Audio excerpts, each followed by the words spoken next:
All right. Shalom, shalom. There we go. Can you hear me now? I was on mute, family. I was on mute. But shalom, shalom. The title. That's what we're gonna be getting into first. Hide and seek tales of Eldad. Put a one if you can hear me. Put a one if you can hear me. All right, all right. I see we good. Okay, so I named this specific video Hide and Seek because of the basically what we'll be getting into. All right, give me 1 second. I'm trying to get some more things together.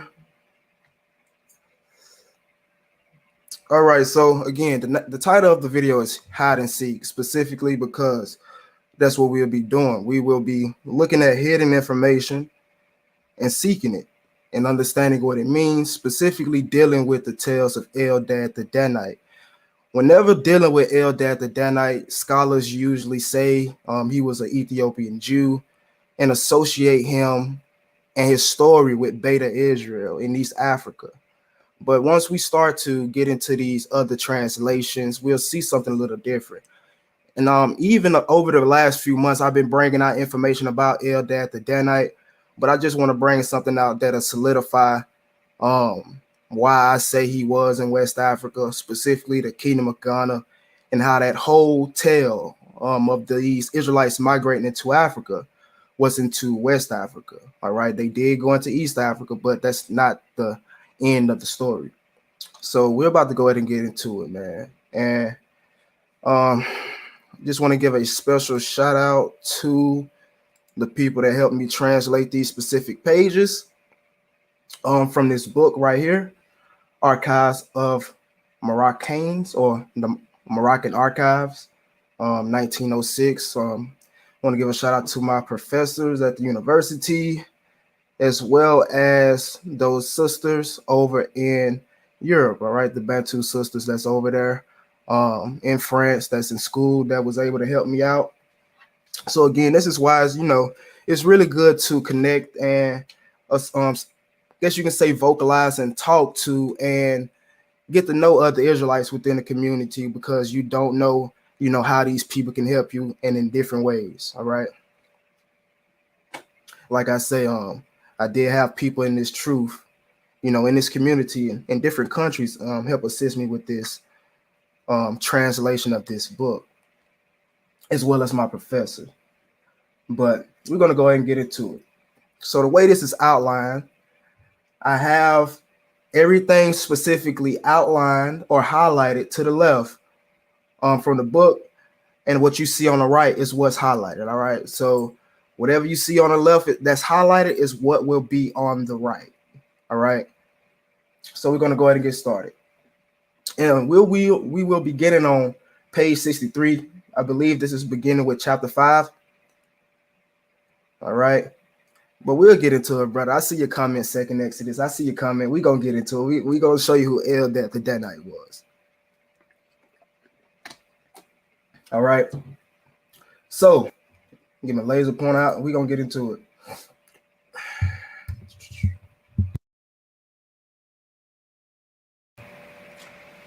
it. All right. So we have already noted that the awakening of the Jewish literature and thought brought about the penetration of Arab civilization to the most distant countries had given rise to a whole series of Jewish religious movements, and that the elements which had remained outside the Talmudic discipline until the Arab invasion shown themselves to be very resistant to the expansion of orthodoxy. The more primitive and indigenous the Jewish population was, the more insisted on its free life and independence, the less willing they were to submit to the tyranny of the law. This is how we see the Hispanic Berber Jews eagerly adhering to the heretics of Cyrenius in 720, errantly embracing any false Masonic movement. In the first half of the 9th century, Macarius enumerates the various Jewish sects. He identifies 7 of them, all of them distinct from the Karasim or the Karamis, that was later to supplant all the others and impose a new synagogue on the elements that remained in the country. And Karamin or Karamis is nothing but like a Karaite, specifically people of Turkish descent who are following the Karaite faith. All right, and shalom, shalom to everybody that's tuning in. Again, for those who just now tuning in, everything that I have highlighted on the left is what will be displayed on the right. All right, everything highlighted on the left is what will be displayed on the right.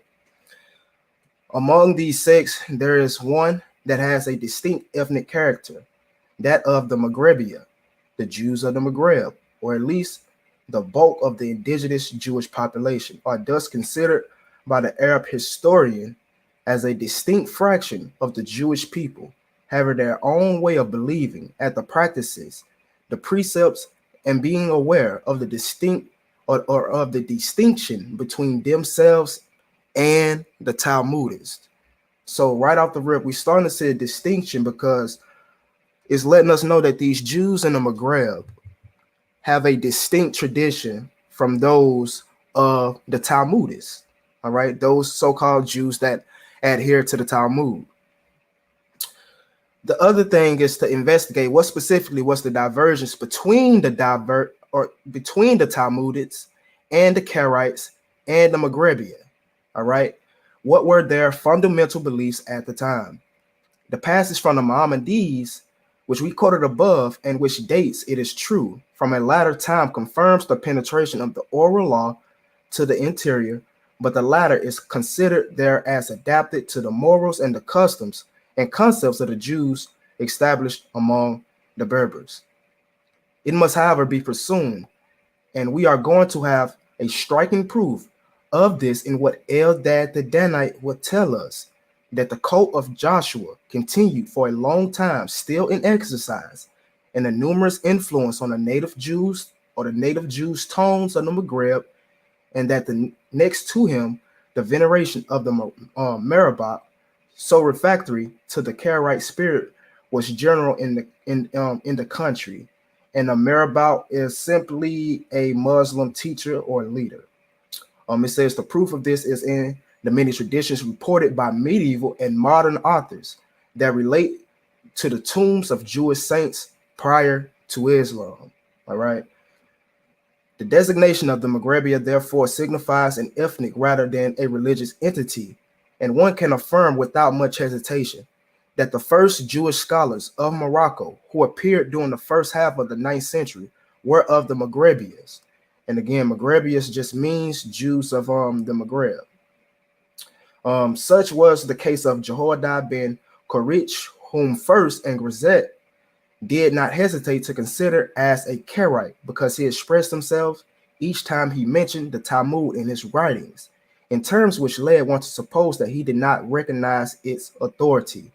However, contemporary scholars have reconsidered this opinion for the simple reason that Jehuda ben Korich and all the other Moroccan scholars suspected of Karaism had known and enjoyed the religious traditions of their own way only. All right. Continuing. This mistake made by the historian cited applies even more to another Jewish scholar from Morocco, Moses Darai, the Eldad. The presumed Karaite origin of this writer was the reason why the said historian attributed to him the works of his namesake at the 10th or 11th century. Moses Darai, who really belonged to the Karaite rite, was only a step Garitz and First had taken it. A passage from the controversies of the Maimonides informs us clearly on the religious character of Moses Darai the Elder. This scholar of Darai, having come towards the end of the 9th century Egypt, learned that the Orthodox who were attached to the Babylonian school had another way of putting the practice or the practices or the sacred signs mentioned by the Bible than the Jews of his native country, and he hasted true believery of the traditional law that he was to adopt the Babylonian fashion, which shows us that the Jews of the Maghreb, without refuting the tradition as a whole, had their own traditional rights. All right, so again, These Jews in the Maghreb, these Jews in Africa had their own traditional rites, opposed to those of the Karaite influence, um, and even those Babylonian influences that were sweeping their way in, as mentioned right here. All right, it goes on to say, we do not wish to go into much detail, but this is a crucial point in the history of Moroccan Jews, a point whose clarification could point to an end to a confusion established by Jewish historians and make it possible to specify the original origin of the Jews of certain Moroccan centers, especially those who speak Chalu and other Berber dialects, among whom we find many survivals of the ancient rites and customs practiced by the native Jews of Morocco before the great persecution of 1146. This fact informs us about the authentic descent of these Jews from the ancient Aborigines of Morocco. We believe we have thus established that up to a time relatively late, the indigenous Jews of Morocco had formed a distinct ethnic and religious organization, which from the authority of the Goanat of Babylon, but far from the adherence to the Karaite schism, formed, however, a separate grouping designated abroad under the name of Maghrebia, once again. All right. And the word Goanat simply means spiritual leader. All right, for those who weren't aware. Under these conditions, it would have been surprising not to see it emerge in the middle of the 9th century, at a time when Jewish intellectual life was in full swing and when discussions between rabbinists and Karaites were beginning to become very heated, forcing Jews from all countries to come out in favor one of the other and attempt to create a separatist movement in Morocco itself, a movement in line with trends and traditions, as well as the specific character of the Judeo-Berbers of Africa, the country of the country of schism par excellence. All right, so right now we're building up history of Jews in Africa, period, until we get into the story of Eldad. But right now we're starting to see that these Jews in the Maghreb or West Africa, because that all Maghreb means, the West. So these Jews in the Maghreb or West Africa, they have a distinct tradition of Judaism from these other Jews, such as the Karaites, all right, and the Karasim. And again, they called themselves the Maghrebian. And this is the name applies specifically to those in Morocco. But it says, this attempt did indeed take place, and once again, Jewish historians, to whom it is true, all the discoveries made by French explorers in recent times about the past of Africa had remained unknown, misunderstanding the true character of a most curious episode, which occupies an important chapter in the annals of Jewish history. All right, so now this is where we're going to start and get into the history of Eldad. We want to talk about the mysterious appearance of a Marco Polo, the enigmatic adventurer Eldad the Danite. This astonishing character, who appeared like a meteor in the Jewish centers of the Maghreb during the second half of the century, and who almost caused a religious revolution against traditional Judaism in the name of Joshua, son of Nun, deserves to stop us for a few moments in our study. Where the problem of this first origins in the Maghreb occupies so much space. The famous Eldad of the tribe of Dan appeared between 860 and 880 in Quran, in Fez, and in Tuhar. In all these cities, he left important literacy traces. All right, so we can stop right here because I just want to point out that he went to these locations, these 3 locations outlined right here at the bottom. Those are in East Africa. Those specifically are in West Africa. To be more exact, Northwest Africa. All right. So again, that's just showing the link that he was in West Africa, or them giving more plausibility that he was in West Africa. But let's continue to build.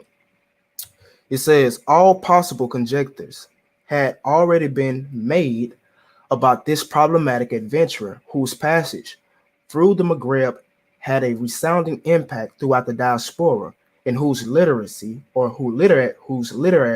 and even legal products had reacted on Judaism throughout the Middle Ages. Thanks to the work published by a Hebrew scholar, M. Epstein of Vienna, in a volume which contains all the documents relating to this character as well as a critical examination of the text, we are in a position to specify the character and the acts of the famous Eldad, as well as the events and related details in which concerns especially the history of the Jews of Morocco. Eldad the Danite appears in the city of the coast of the Maghreb around 860 and 880. He had come from the desert, from Sudan or Negrita. He had come from the desert, from Sudan or Negrita.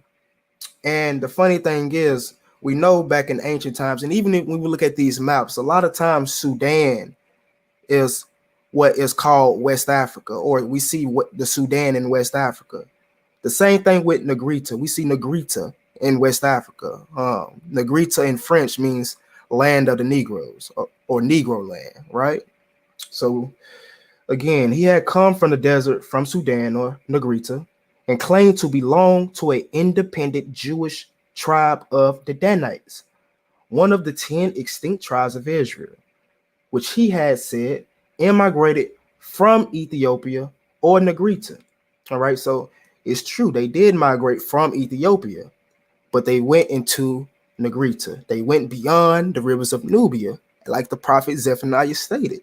All right, they crossed the Sambatyon River, which I'll get into later. But he said he spoke only Hebrew, but a specific Hebrew, a dialect which differs from all that we know of this language, and which could be linked to the Hebrew Phoenician. Apart from the Danites, his own tribe, there were in Negrita, according to him, 3 other tribes of Israel, enjoying all of them a considerable political and material prosperity and making war on the Negro kingdoms situated in the desert and separated by or from the Israelites by a sabbatical river which threw during the week streams of sand and stones. All right. So what I'm going to do is come back to these specific pages that has notes, because I don't want to sidetrack and read the notes as of now. So what I'm going to do is skip the notes for now, and we're going to come back once I finish reading the pages I have, and we're going to review the notes. All right. And the notes are highlighted in green. They're usually notes, citations, or commentary. But continue on page 68. He further asserts that these Israelites did not know Arabic, that they all spoke a peculiar Hebrew, which, as Mr. Epstein has well established, bears traces of a spoken language and not of an invented idiom. So this language that Eldad was speaking of was not made up. Moreover, the grammarian Ibn Korich, who met Eldad around 880, accepted all these indications without hesitation. Alongside these 4 tribes, there would have been a 5th, that of the Bene Musa or the Moshe, all descendants of Moses. In the same countries, there would have been also a pagan population, which, as it appears from a detailed description made by our author, practiced the Phoenician cult of Moloch Moleta. It is difficult not to see in all this information, which is both reality and legend, data on the migrations of the Judaizing and Libyo-Punic tribes driven back by the Muslims as far as the ocean, and from there to the Sudan.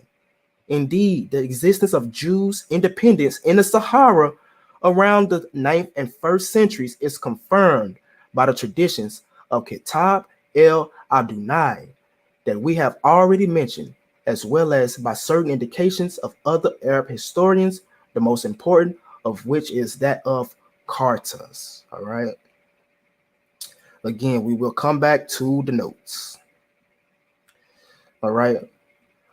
Page 69, it states traditions must also be taken into account, those of the Tuaregs and those of the Dagatun, who all affirm that these tribes had come from Morocco to Negrita between the 7th and 8th century. All right. So again, according to the Dagatun and the Tuareg tribes or traditions, you had migration of Jews from Morocco into Negrita.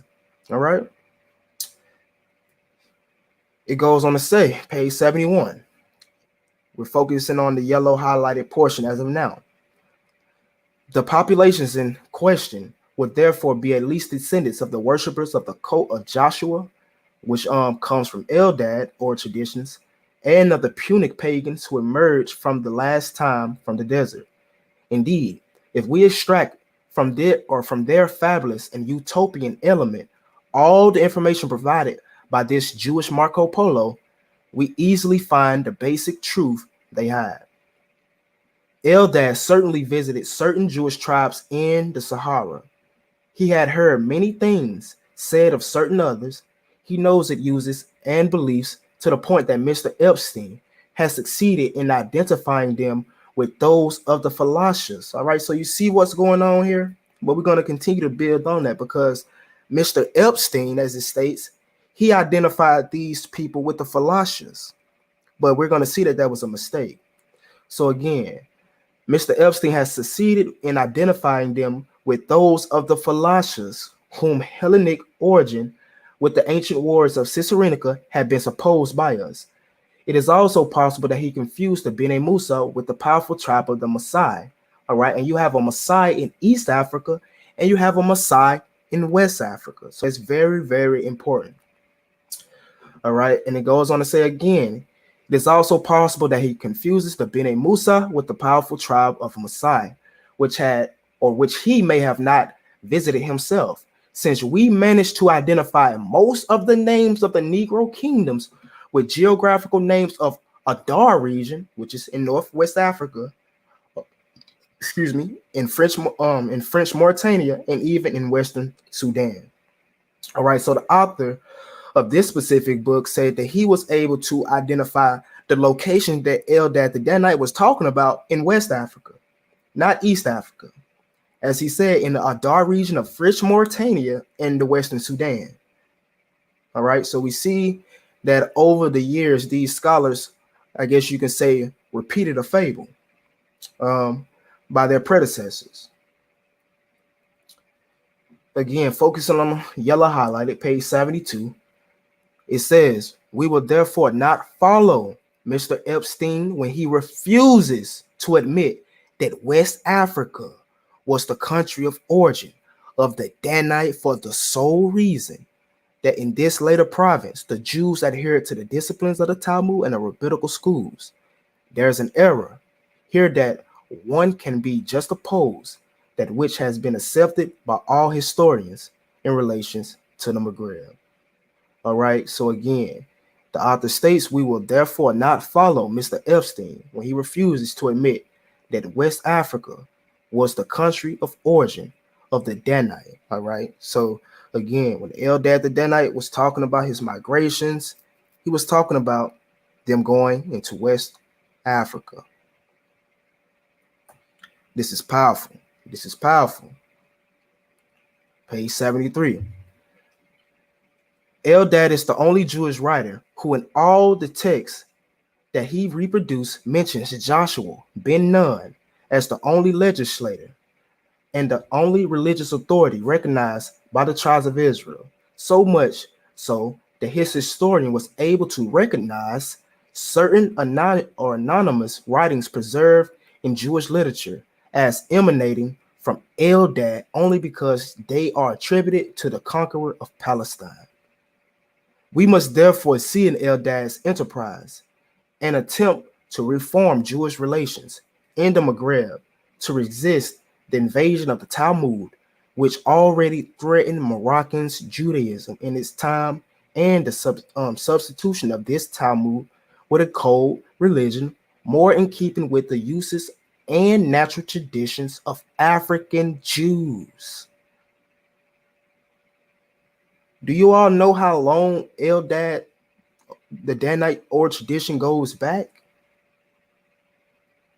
He speaks of a migration during the secession of Jerusalem And then he speaks of a migration during the Assyrian exile. All right. Indeed, our traveler has never exercised his propaganda outside this country. And what could be more natural than to see this new land or this new law suddenly appear, impatiently awaiting or awaited perhaps by the great Jewish masters refractory to the foreign law, the name of the African hero par excellence, of the one who had been the epic genius and nationality of these populations enslaved by foreigners, to see the substitution at a time when religious life had become more intense for a conquering Joshua of a legislative Joshua. All right. Continuing on, page 75. It says, but it was late once again. Asia had defeated Africa. There, in the distant oasis of modern Mauritania, the last echo of a 1,000-year-old legacy cycle in which two sisters and enemy races, both having the same origin and the same language, had ended up by consulting each other by the lend or by to lend each other a failing hand before disappearing from the history of civilized humanity. On this tropical land, where thought languishes and monuments break down, Jews and Punic warriors or worshippers of Moloch and Molech, blood gods and warriors of Jehovah, the God of armies, were consumed in a delicious dream that a modern thinker considers as the only solution of the question of the overgrowth of the population in the temperate countries. It goes on to say that the triumph of Islam of the Maghreb had not only broken the last armed forces of Israel, it had also taken form, its own soul, and its own moral independence. All right. So that's where we finish up this full chapter from chapter 6. So now I'm going to go back. Like I said, I'm going to go back and we're going to bring out the specific notes that was outlined, because again, I said I didn't want to get off track. So let's see where it first starts off. All right, and shalom to everyone that's tuning in. All right, shalom family, shalom. All right, so we're going to begin with the notes outlined on page 67. All right. Again, we'll be focusing on the green this time. It says specifically, the tribe of Dan would have come from Ethiopia, from Egypt, while the three other tribes, or the three other Jewish tribes of Negrita, those of Naphtali, Gad, and Asher, would have come from Arabia, which confirms the hypotheses put forward by M. Lee Caritaler on the origin of the Jews in West Africa. All right. So again, there's multiple migrations, or there was migrations of these Northern Kingdom tribes into West Africa from different places. Like it said, the tribe of Dan would have migrated from Egypt into Ethiopia. All right. While the three other tribes would have migrated from Arabia into Negrita, or West Africa.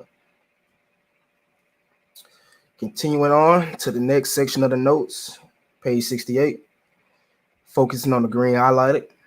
It states, Eldad calls Negrita by the name of Havilah. All right. Eldad calls Negrita by the name of Havilah. The question is, why would he do that? And after I get done reading this, I'm going to bring out some information to explain it. But it says, Eldad calls Negrita by the name of Havilah. And again, that's not to get confused with the Eastern Havilah of East Africa. But it says, now already Joseph gives us the name to the country of the Gatuls. All right. And that's just a Romanized name for the Berbers. And it says, on the other hand, you see the traditions preserved by the Chalua of the South on their primitive stay in the region of the Saleh, as well as what China says on traces of Phoenician language in a dialect of the Chilas and the Berbers. It goes on to say, see Kahin, here in the text of Khatib el Adunai, the people of the Sahara descend from Abdujit bin Karan, the Jew. They once inhabited Kabar, all right, and that's actually in Arabia. That's what Salim bin Abman told me. The strength of the consors of the Sahara consisted in the horses. They were Beni Abdin Edbar Jews. All right. Now, what we're going to focus on real quick is right here where it says Eldad calls Negrita by the name of Havila. All right. So, what I'm going to do real quick, I'm going to stop sharing my screen and I'm going to look for this source right quick. Stop sharing my camera for a minute. Let me look for this source right quick that goes into Havila being identified with West Africa, specifically a certain kingdom. All right. 1 second, 1 second. Let's see if I can find it real quick.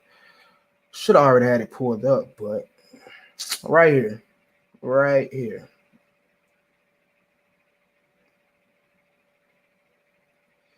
Because Benjamin of Tudela states it, and someone else also states it. But for example, here,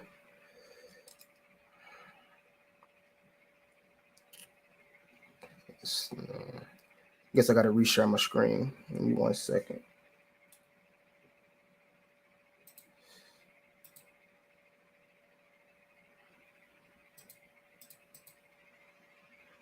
All right, wait 1 second, family.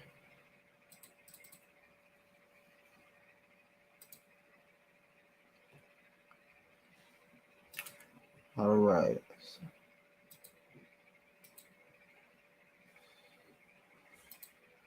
So what I'm gonna do is log back in because I'm using 2 separate computers right now to do this. So give me 1 second. Sorry it's taking so long, but it'll be worth it.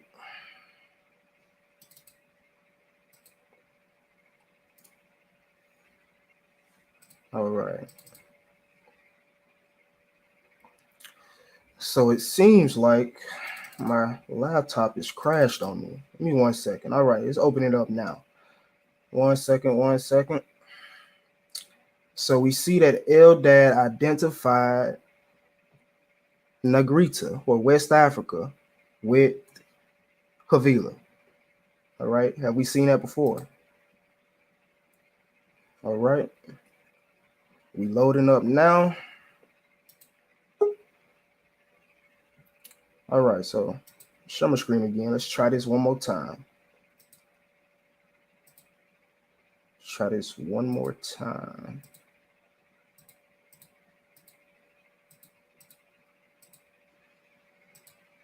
All right. So, for example,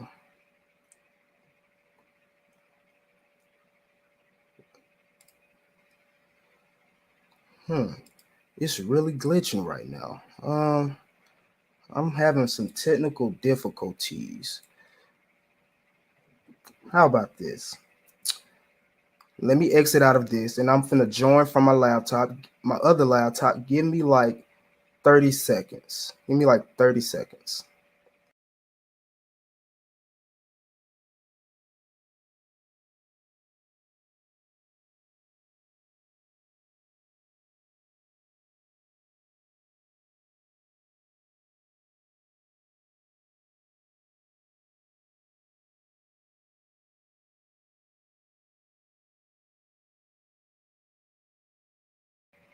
All right, all right.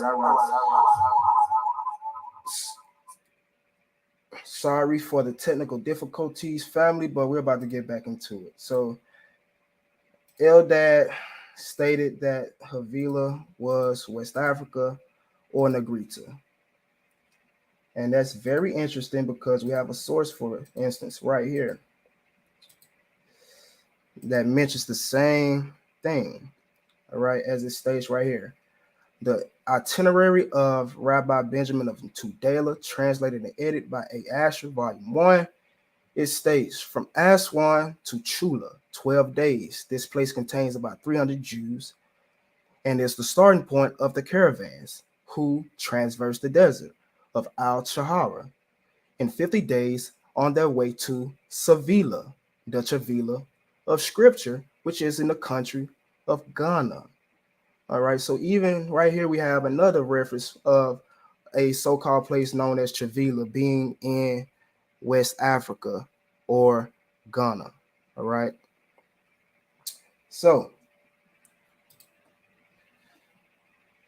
I'm going to get back to the original presentation and finish off reading these notes. And afterwards, I will open up the floor for anyone who would like to come in.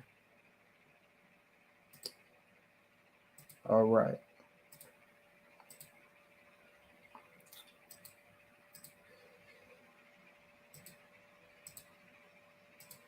So, continuing on to the next notes.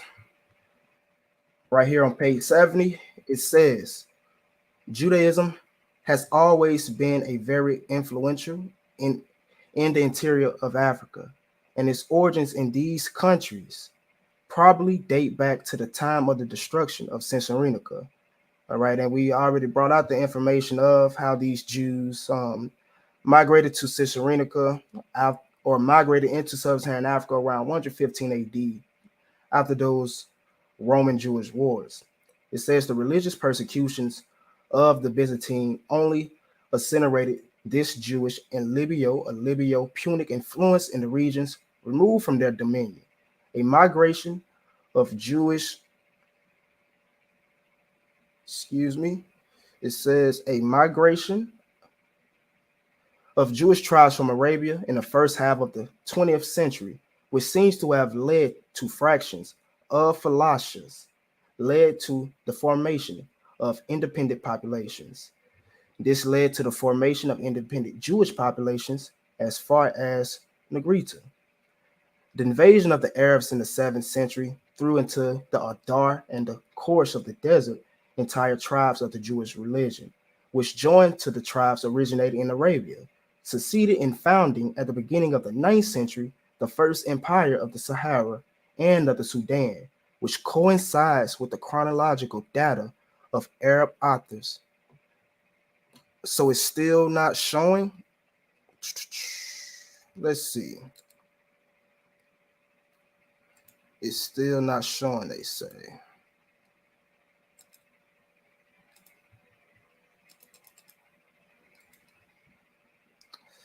Give me 1 second. Let me see what's going on. So if you was able to see what I was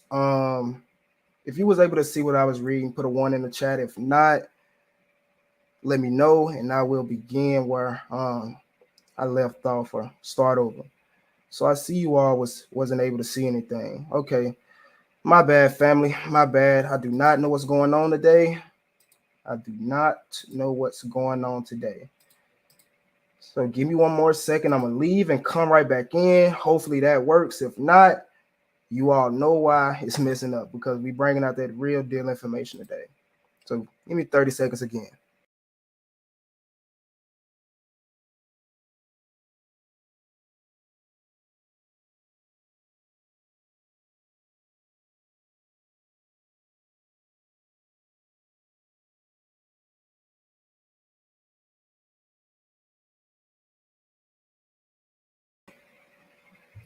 All right. I'm back. I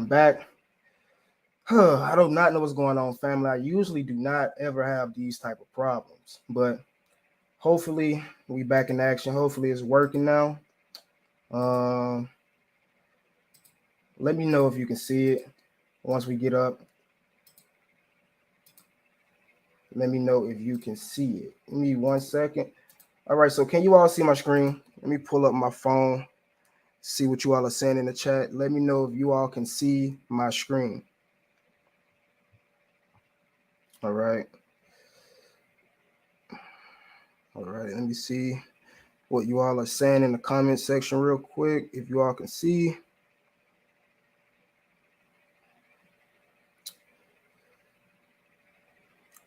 No. Okay. Wow. All right. So what I'm going to do is I'm going to exit this live. I'm going to end this live. I'm going to make a whole new live. and we will start up in about 15 minutes because I definitely do not know what's going on. All right, I keep trying to share my screen, and when I do, it's not sharing like at all.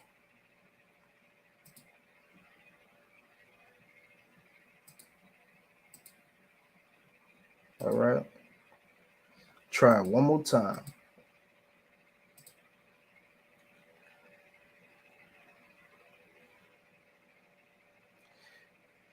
All right, yeah, I definitely don't know what's going on.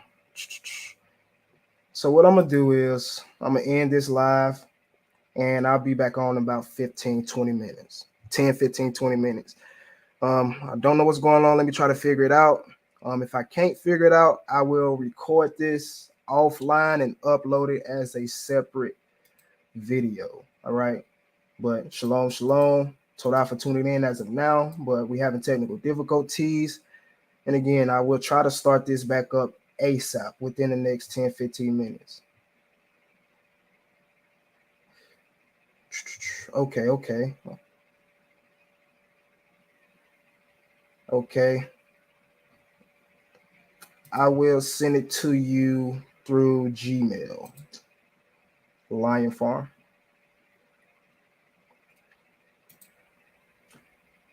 Give me 1 second, and I'm sending it right now as we speak. And I will put the link in the chat for you to come up and join. I appreciate the help.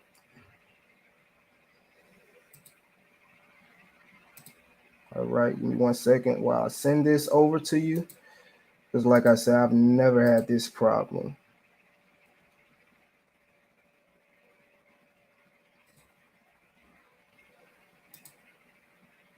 All right.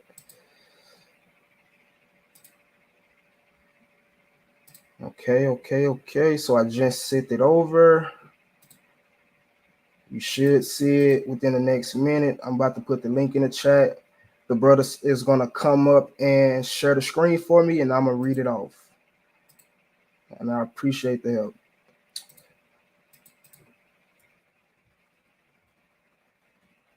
You see if I can add the presentation real quick.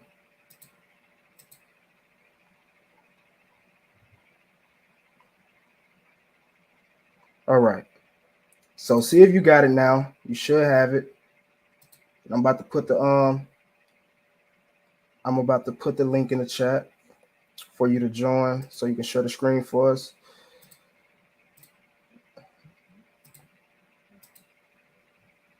And brother Door of L, I am using the free version of StreamYard. I guess I need to upgrade, huh?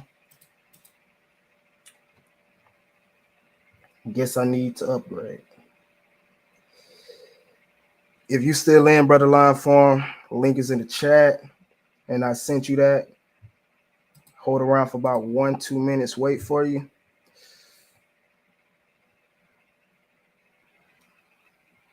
All right.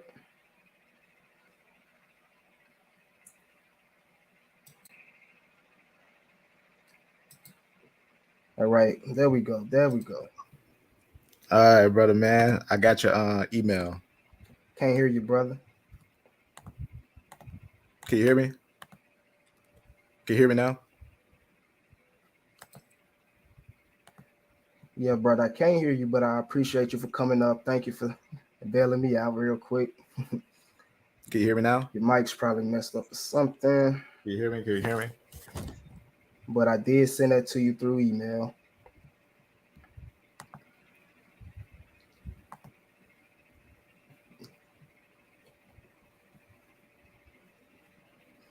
You all can hear can you all hear Line Farm, or is that just me? Yeah, that's just me. All right, I can hear you now. So you can hear me? You can hear me?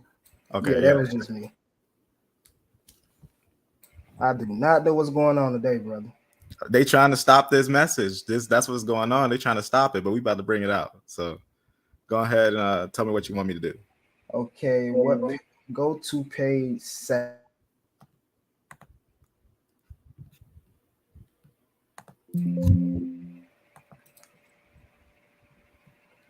Yeah, it's a serious source. I could tell. Yes, go to the next one. I read that one off. The highlight. Well, I read the notes off from that one. Go back one. Go back one. Let's see what's on that. Or did you just come from that one? I went to 6 now. Okay, yeah, go to 9. I believe I'm on 9 now. Right. Yeah, so this is the right one. So again, family, my apologies for the technical difficulties, but we're going to continue to keep it going. So it states that Judaism has always been very influential in interior Africa, and its origins in these countries probably date back to the time of the destruction of Caesarea. We should be acquainted with that. The religious persecutions of the Byzantine only accentuated this Jewish and Libyo-Punic influence in the regions removed from their domination or dominion. A migration of Jewish tribes from Arabia in the first half of the 12th century seems to have led to fractions of the Falashas, led to the formation of independent populations. This also led to the formation of independent Jewish populations as far as Negrita. All right, so not only did this migration lead to populations in Ethiopia or the Falasha Jewish population, it also led to populations in Negrita or West Africa. Wait a second. You said that this was in the 12th century, and they was moving from Arabia into Africa in the 12th century. Yes. Tell me why.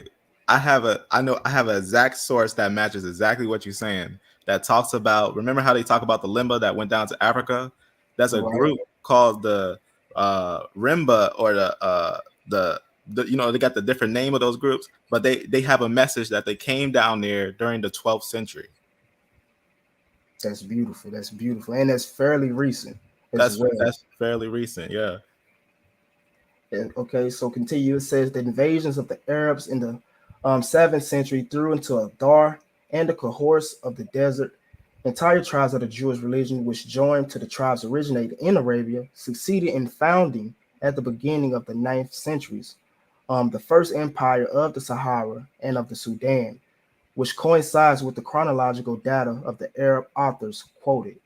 However, around 837, Tulatan, the son of Tikran and probably the father of the Jewish prince Ad-Duja, converted to Islam, which ushered in an era of wars between Jews and Muslims in West Africa.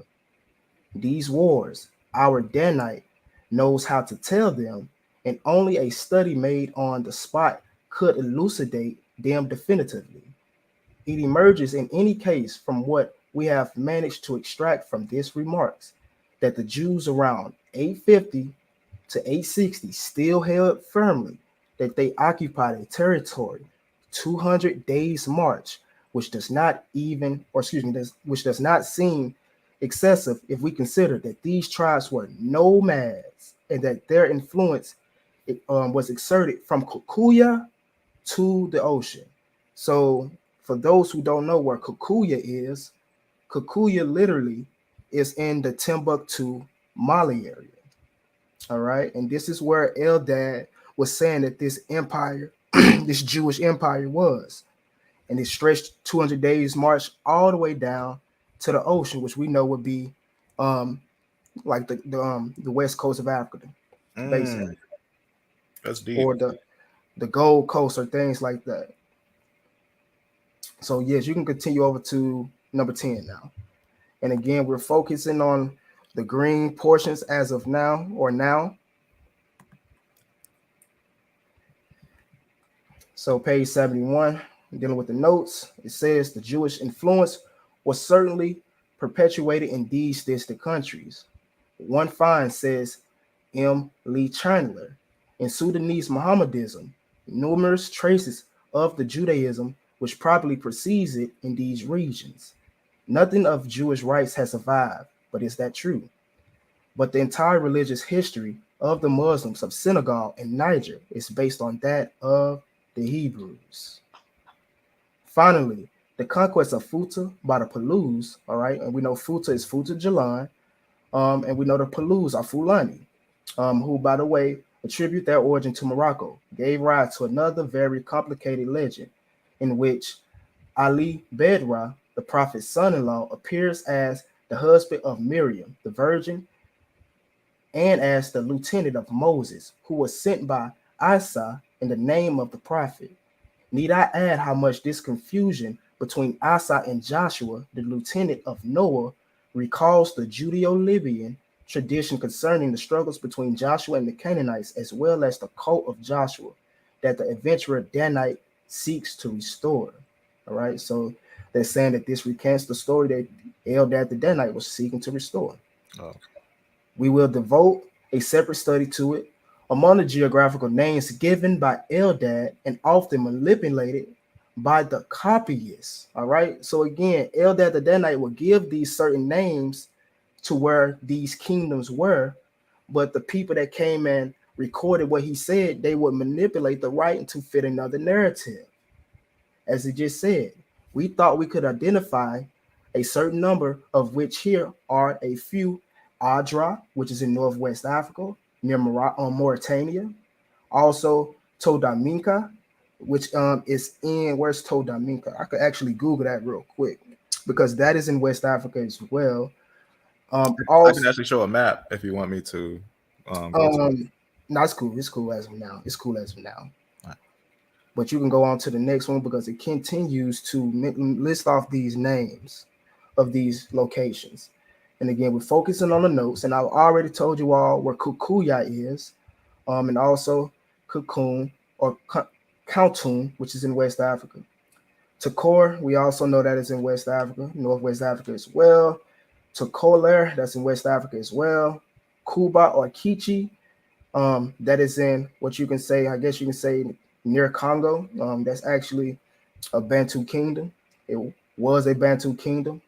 And also Karma. Additionally, let us point out the names of Hoham and Zamoran, which we find in southern Morocco. So, in other words, all these locations that Eldad was naming out, that these Jews were and that these kingdoms were at, were in West Africa, north extending from Northwest Africa, Morocco, all the way down to the West African coast, the ocean. All right. It says, in the same way, the ingenious way in which the scholars established the real existence of a Hebrew dialect, which differs from all the others, and which excludes the rabbinic and Karaite influence, necessarily brings us back to the only country where the language of the Bible is still alive, and one of its closest daughters, the African Phoenician, could find a last refuge, that is to say, in the extreme southwest of Africa, where Judeo-Berbers and Libyo-Phoenicians, driven back by the Arab conqueror, met for the last time. It says this dialect, of course, altered, explains the strange form of certain words revealed by Eldad, because if you remember, a lot of those people that he was going to could not understand what he was saying all the time, but he said it's because he spoke a pure Hebrew than they did. That the language spoken by the tribe of Dan, as well as the existence of a tribe itself, was not a fabrication, is shown by two testimonies from the 10th century. For example, a century after the appearance of Eldad, one which speaks of the Danite Jews who came to Fez from the desert from a Jewish country, that they spoke a peculiar Hebrew. It must be added to this information, Eldad the Danite had been accompanied in his travels by another Jew of the desert, who traced his origin to the tribe of Asher, son of Jacob, or among the Mandi or Saniki tribes, of which some trace their origins to the chiefs of the chiefs of the tribes of Israel. We indeed find one named Aser. So again, Eldad the Danite was traveling with Jews who were Mandi or Saniki, but we know the Mandi and the Saniki people are the same. We also know that the Mandi and the Saniki people are the people who founded the Ghana Empire and the Mali Empire. We also know that the Mandi and the Saniki people were the people known as the Bani Israel in those empires. All right. And we also know that these people claim descent from Dan. They literally have tribes called Dan. All right. So again, just showing you more and more connections of how this tail was in West Africa. And again, I don't think there's Mandi nor Saniki tribes in in East Africa. If there is, let me know. Again, it says, however, the Danites predominate in the traditions of North Africa, which made Mr. Newbar say, evidently, the Danites are more frequently to be found than any other tribes. All right.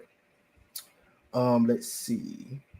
So you continue on. Well, let me finish right here where it says, ended a century after the disappearance of Eldad around 959-62. You can go to the next one. It says, two scholars from the kingdom of Fez come to Kurion and make philosophical observations before the scholars Abu Shalah Dunash, based on the authority of Benidani or Benadani or Eldad the Danite, who come from time to time to Fez from the Jewish country. It goes on to say the same authors note another text in which the Jews are said to have come to Fez from time to time from the Jewish kingdom. The same author notes another text where the Jews of the desert, sons of the Danites, are considered as the authorities of the Hebrew philosophy. It goes on to say until the 6th or to the 16th century, we find Rabbinite or Karaite Hebrew literature traces of the existence of these Danites in Africa. All sources agree in considering them as belonging to a distinct sect. All right. Now, to finish off, you can go down to 15 and we can look at those maps real quick just to show that the location he was talking about was in West Africa. Map of Negrita, literally West Africa. And if you can point your finger right there, I don't know if you can see it, but you literally can see Dan right there Yeah. above Lamb Lamb. All right, along the Niger River.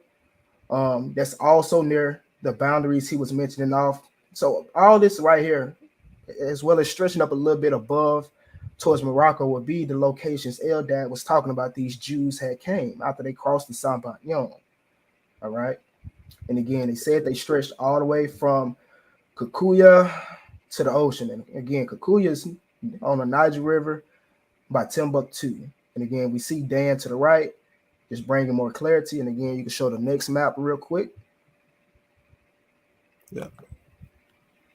And it's showing the same thing. We see Dan again, letting us know that Negrita was talking about is in West Africa, and Eldad, the Danites or traditions, talks about this migration of these peoples into different parts of West Africa. And again, that's pretty much going against the notion that we are the tribe of Judah, or all these African Americans or all these tribes of West Africa are the tribes of Judah. Because again, according to the legend of Eldad, you had Dan, you had Asher, you had Zebulun, you had Naphtali, Issachar, and even the Bene Musa or the Bene Musa, sons of Moses. All right. So again, that concludes what we were going to bring out on this. And thank you, brother, for coming up No and problem, bro. helping me out with this, man. I did not know what's going on. That was really deep. So basically, this totally confirms that the inhabitants of areas of Africa where there was gold and a lot of mines, gold mines, and different things like that, and a lot of different resources, we can now 100% with this source, even when we had sources before, but this is really deep. This 100% confirms with history. We didn't even need to look at genetics. The complete history confirms that the people that will be found in that area should be Israelites. So that's a great find. That's a great source you put out. All those. That was great. Exactly. And like the author was saying, everything that Eldad the Danite says actually collaborates with, Arabic or Arab historians and things like that, that was saying the same thing he said. So again, for those who believe Eldad the Danite stories dealing with East Africa, you need to reevaluate that. This is like the third or fourth video I've done dealing with Eldad, and this will pretty much wrap it up. We should know that these Northern Kingdom tribes made their way to West Africa, and they populated it. They formed these kingdoms, and of course, the link is in the chat for anyone who wants to come up. Anyone who has questions, please go ahead and drop them. And shalom, shalom, brother Isaiah. who just tuned in or joined in rather. So I got a quick question, because I was just thinking about that. I was just thinking about that source that you was putting out. I'm gonna just I don't know if you still need me have it open. I'm just gonna close it. Oh yeah, you good, you good. So we went from you went from the transition from the Islamic invasion and from the 600s, 700s, going all the way to the about the 1200s, where we also get like a lot of migrations. What would you say would happen at that time? Would you say it was being filled constantly in different waves of Danites going down there, or did they just come down there at one time and kind of just multiply? Right, right. So the source that I was reading from, it kind of told two stories in one. It was dealing with migrations of Jews coming from North Africa, like Caesarinica and Libya, dealing with the Libyo Berbers and Libyo Phoenician Jews, right? Mhm. And it was also dealing with Eldad, the Danites oral traditions. Um, so if we dealing with those earlier dates or those most recent dates, like you were just saying, the 6th and 7th centuries, those Jews would have been getting pushed down from North Africa by the Romans and also by the Arabs. Mm-hmm. Mm-hmm. But once we dealing with Eldad or traditions, Eldad, he came up during the 8th century, but his oral traditions was passed down by his ancestors who did the whole, you know what I'm saying, migration. Mm-hmm. You get what Yep. I'm saying? So Mm-hmm. they came, like he said, it's well, I can bring out a source that tells the specific oral tradition, but the oral tradition goes that during the secession of Jerusalem, they didn't want to fight against Judah, so Dan left. They came down into Ethiopia, and they was in Ethiopia, and they stayed. But the Assyrian exile came, and that's when you had the other tribes come into Ethiopia, and they eventually went beyond the rivers of Ethiopia. They crossed the Sambation and they went into West Africa, and that could have been around the same time those other Jews were coming down into the desert, or it could have been earlier. All right, you get what I'm saying? So it could have been in there around. They could have went into West Africa pretty pretty early, around like 400 or 500 BCE, possibly, or it could have been later if they stayed in East Africa for a while. I agree. I agree. Nice answer. Shalom, shalom, brothers. Door L and Isaiah. Shalom, my Shalom. praises to Yahweh. Shalom. Shalom. Shalom, shalom. You brothers have any questions or you like to add anything? Yeah, well, I sent you an email. Mm-hmm. I found something quite interesting. Uh, it says it's the one that's headed Assyria or Africa or Africa. Mm-hmm. Mm-hmm. If you pull that up, see, the issue is that we have people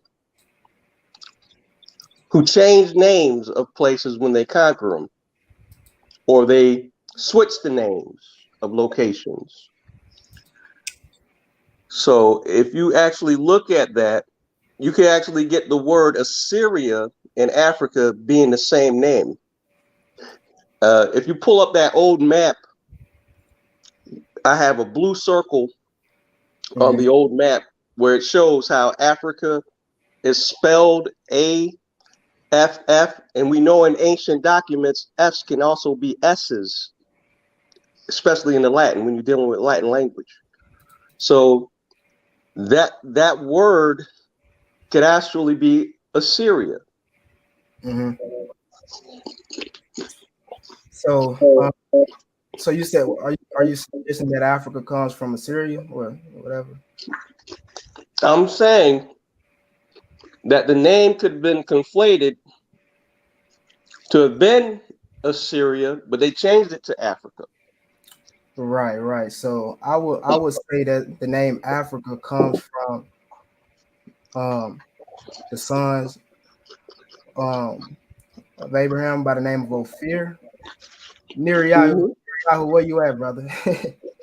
But brother, he just posted a great Now, source. Will, Huh? it's a theory. They say that Africa is named after Leo Africanus. No. What you did, you had sons of Abraham going to North Africa. They was named Ophir or Afir. They are known as the Banu Ephraim today. That's where the word Africa comes from. That specific tribe. It was originally named that location in North Africa. Then eventually the whole continent of Africa took on the name, or the whole continent took on the name Africa from that specific Banu Ephraim or Banu Ophir tribe. They're Berbers. Let me see if I You can, know, Brother. let me see if I can share my screen. But go Yeah, ahead. I rarely say stuff that I don't check out and dig into. Okay, so I didn't flip this thing and looked at it too many different ways, and I actually show that they actually used to spell Assyria the same way they spell Africa. Okay, it was the exact same spelling. You get the exact same word out of it. They used to spell Assyria Assyrrica.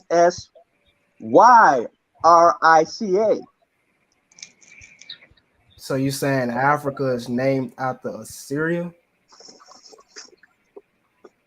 I'm saying that the name is a cognate. It's it's it's it's tied to the location of Nigeria because if you pull up that old map, Can we take a the, look at that map? the Nigeria I'm kind of area is interested. actually called Africa or Assyria, You Assyrica. mean a gates or a How Uh-uh. shore? how No, recent?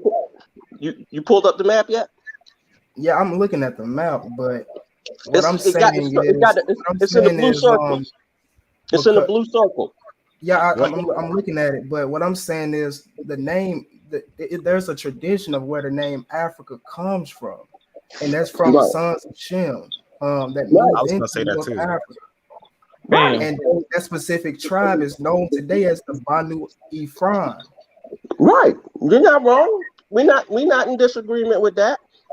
But what you have So, there is what you have those when people who are not are conquerors coming to an area, they play with the names.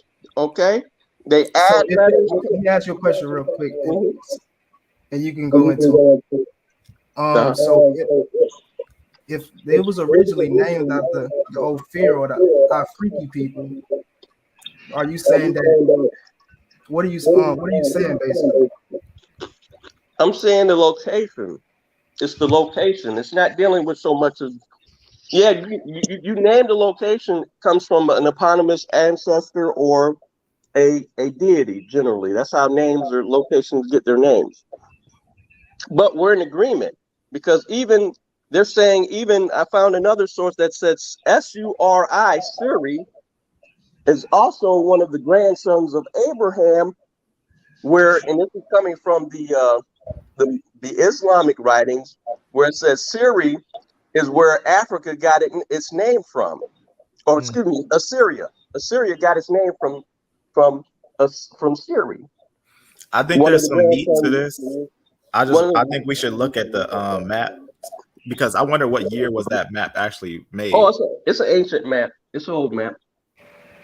Yeah, because that's a problem. Well, that's why a lot of people think Israel is in sub-Saharan Africa and things like that because of like 300, 400 year old maps and things like that. For example, you will see Canaan land in South Africa on the map, but once you go into what that means, it means something totally different.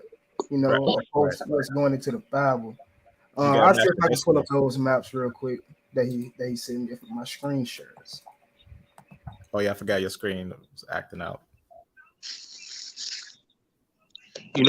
Some people just refer to Africa just the land of Ham. That's what people think. That's true.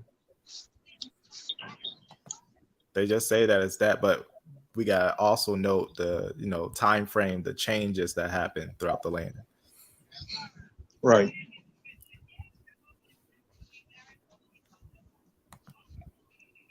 So, Will, do you think due to those articles you read, they may have E1B1A? Yeah, I know they do. That's the majority haplogroup. And specifically, the places Eldad was talking about is like the Sahel, Mauritania, Mali, Senegal. Those Yeah, places right above you're right. Nigeria and Ghana. So Basically saying Africa makes it like clear that they're basically talking about the E groups because they end up replacing the lineages down there. So that time exactly, frame seems fitting. exactly. So I was about to see if I could share my screen, but I guess he hopped off. Hopefully he'll hop back on if he yeah, there you go. But again, anyone in the chat section that's tuning in, if you have questions, comments, feel free to propose them, drop them. If you would like to come up, feel free to. Um, see if I can share my screen now. Yeah, I did not know what was going on with my screen today, though. Can you see? Yeah, Yeah. go. Finally. Yeah. All right. And if you can enlarge it, and I already circled it. It's in the blue highlight. What year is this? It's an old map. I'm not sure what year it is. It kind of would help if we know the year. Yeah, it's before 1700s. It's like probably, I would say, because it's in the Latin, it's probably like 1400s. Okay. Because this is being translated from the coming from the Latin map sources. So if you look at the spelling, how they're spelling Africa there, we know that the S and the S can be the same in Latin. Okay. So if you go to like one of the other screenshots, I show where the Africa is also spelled Affyrica, and Assyria is also spelled in German. I think it was German, or may have been a Latin source as well. It was spelled Assyrica for Assyria as well. So Now, I got a question. Are you connecting this with a son of Shem whose name is close to Assyria or Assyria? I'm just connecting it how the names can get. So you basically are just saying that Assyria got its name from Africa. I'm saying that the location, What or location? when you're coming, when a conqueror is coming into your area, a lot of the times what they do is, in order to keep peace, is they won't totally they'll add their name to a part of the name that's already established, just to keep some of the peace, and not to totally eradicate the populations, because Right, that right, causes right. too much problems, so But what specific location are you talking about, though? I'm talking about that location that's on that map there, because that location is the Nigeria area. Okay. Nigeria? Let me see. Yeah, Yes. that's it's upside down. So you got a north south orientation, a Are south you able north to zoom in a orientation. little more on that? Yeah. So that is the bottom of Africa. Oh, It's that's in North the Africa. bottom of That's the Africa, Egypt. right? So that'll be the bottom of Africa. So that's going to be the Nigeria area, because if you see over to the left, you see Egypt. So this isn't the proper orientation, because the maps used to go south north. South was where we had north. Yeah. Now, I are can these understand reflecting eight? because, for Go ahead. example, there is some. Yeah, you can go right out to me. I'm just gonna say this, but for example, there are some maps that show three different parts of Africa, just named by three different parts. Literally, one portion would be Ethiopia, the other one would be called Africa, and the other part would be called Egypt. Right. Mm-hmm. Correct. That's exactly what this is. See, what you're saying is just partially proving what I'm talking about, because you have the whole place was never called Africa. The whole entire continent, that was never Right, had that right, name. That's right. true. We agree on that. But that, for example, what I was about to say, you can find maps that says West Africa is the Sudan, or West Africa is Ethiopia, or the Right. Congo is Ethiopia. Or during the time of the Romans, only Carthage was Africa. Right. because who was there? Those Banu Ephraim and the brother Neriyahu was up here. He got pretty good information on that as well. But Yeah, if you all get that book that I told you about by Paula Royster, I don't have it with me right now. Now you if not Mesopotamia on the Nile or something like that. But no, Neriyahu, you're gonna have to give me permission to what you just sent me, brother. It's not showing. if you could show where the other, because I show where the name is the same name. Which one? This? Yeah, that's one. Where's the book at? Oh, okay. Yeah. Look on the table. That's one. No, that's not it. It's the one I was reading from last night. Yeah. That's one. No, that's not it. What's the one? All right. I got you. I don't know. I don't know what I did with it. Okay. I don't know what I did with it. So yeah, man. Okay. Yeah, but if you let me get my other glasses. I can't. I just wonder, when we think about the linguistics of translation, I wonder, are we looking at what we think we're looking at? Well, that's what I'm saying. That's the trick that they get you with translations. Because, as I said, if you pull up the other one, it's one that's spelling Assyria, Africk.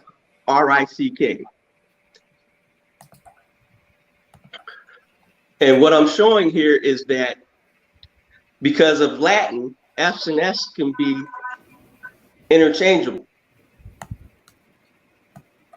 And this here particular one, you see where they're spelling it AF, and this is the translation. They're spelling it AFFYRICA. Okay, so we know that's, and you look at the translation below. Could that be a mistake? I'm just gonna say why, or give you a reason why. Because, for example, those F's or those S's in those type of languages look like F's, and Right. we're not looking inside of the book. So right here, where you have copy and paste, it could have been pasted as a F opposed to a S. Right, that's what I thought originally, but that's why I looked at several different documents and was looking at the places that it was saying it was located, because they were giving other, African locations. Because actually, I was looking at one source that was saying that it was near certain locations in Africa, like let's say, oh gosh, what did that one say? I want to say it was near. I don't want to say it was Egypt. It was near another location that was near there. So to make you know that they were talking about Africa. But I'm saying, but even if you go and look through the translation,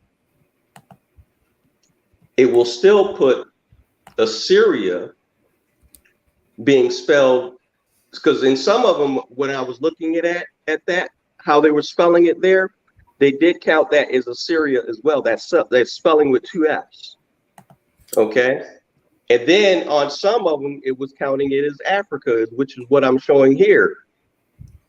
But if you use the two S's there, it will count it as Assyria. I have a question. So if we change so we make it ASSYRICO, that would be Assyria. Right. So if we do pronounce that doesn't sound like Assyria, because it would sound like Assyrioka. That's what you think. Right. That's what I'm saying. You can actually, I'm curious about, if you actually that sounds like a place. Give me a second. If you actually go to right now, go to Google Books and you put that spelling in both of the ways, and you'll see that it'll come up Assyria, especially when you put it through the translator, and then the other one to come up is Africa. But that's what I'm saying. In the Latin language, maybe they got these things confused. Okay. And they substituted the S's for the F's or the S for the S's.